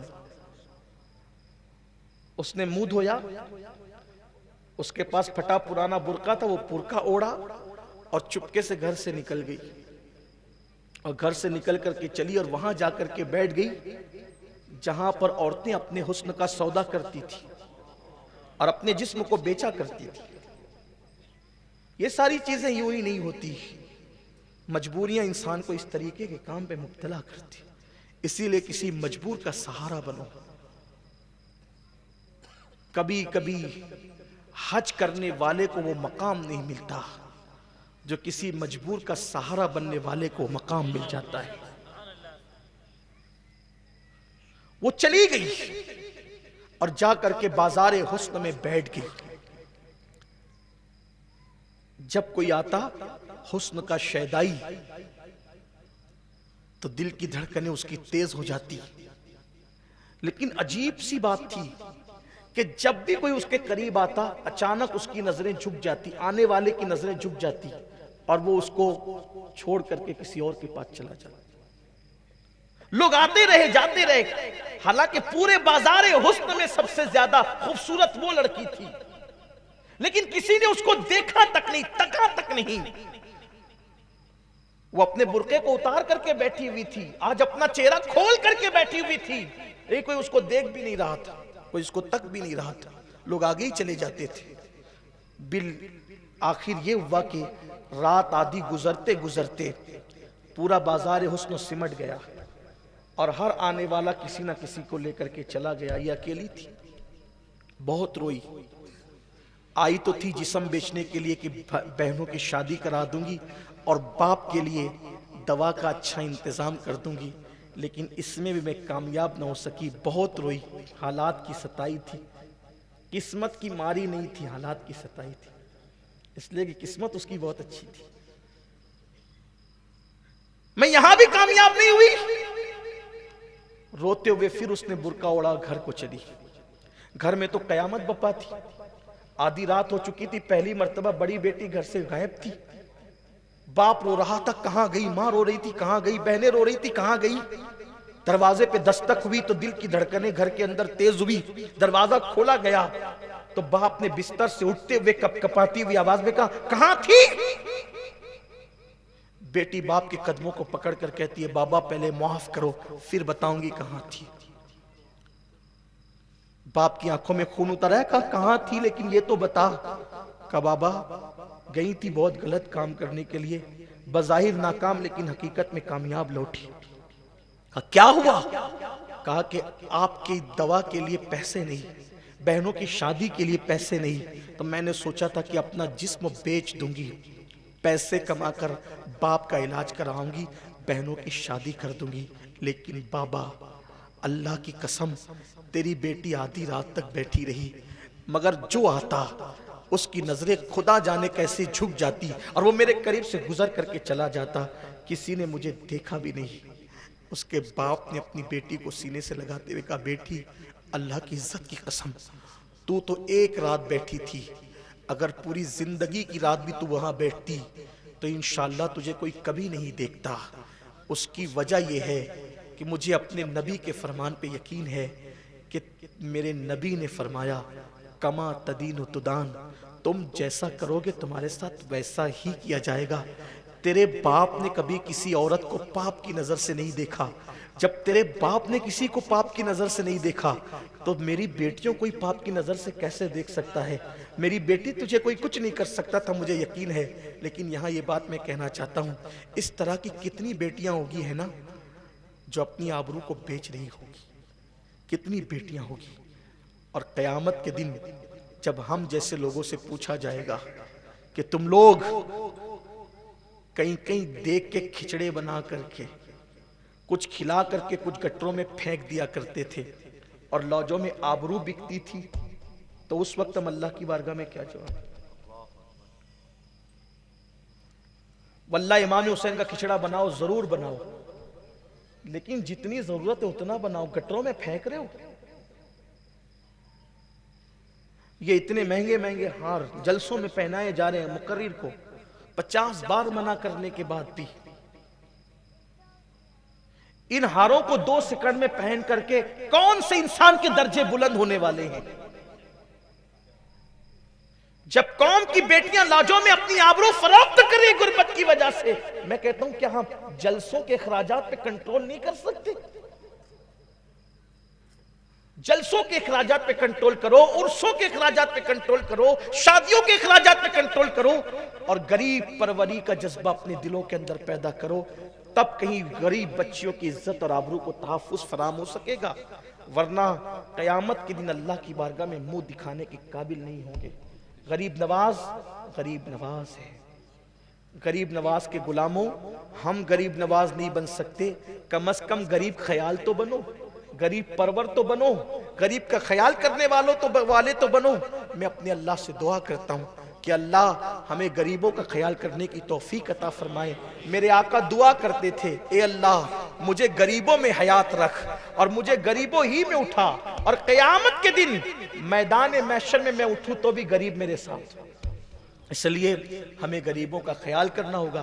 اللہ تعالیٰ سے دعا کرتا ہوں اللہ ہم سب کو سرکار غریب نواز کے مشن کی طرف بڑھنے کی توفیق عطا فرمائے۔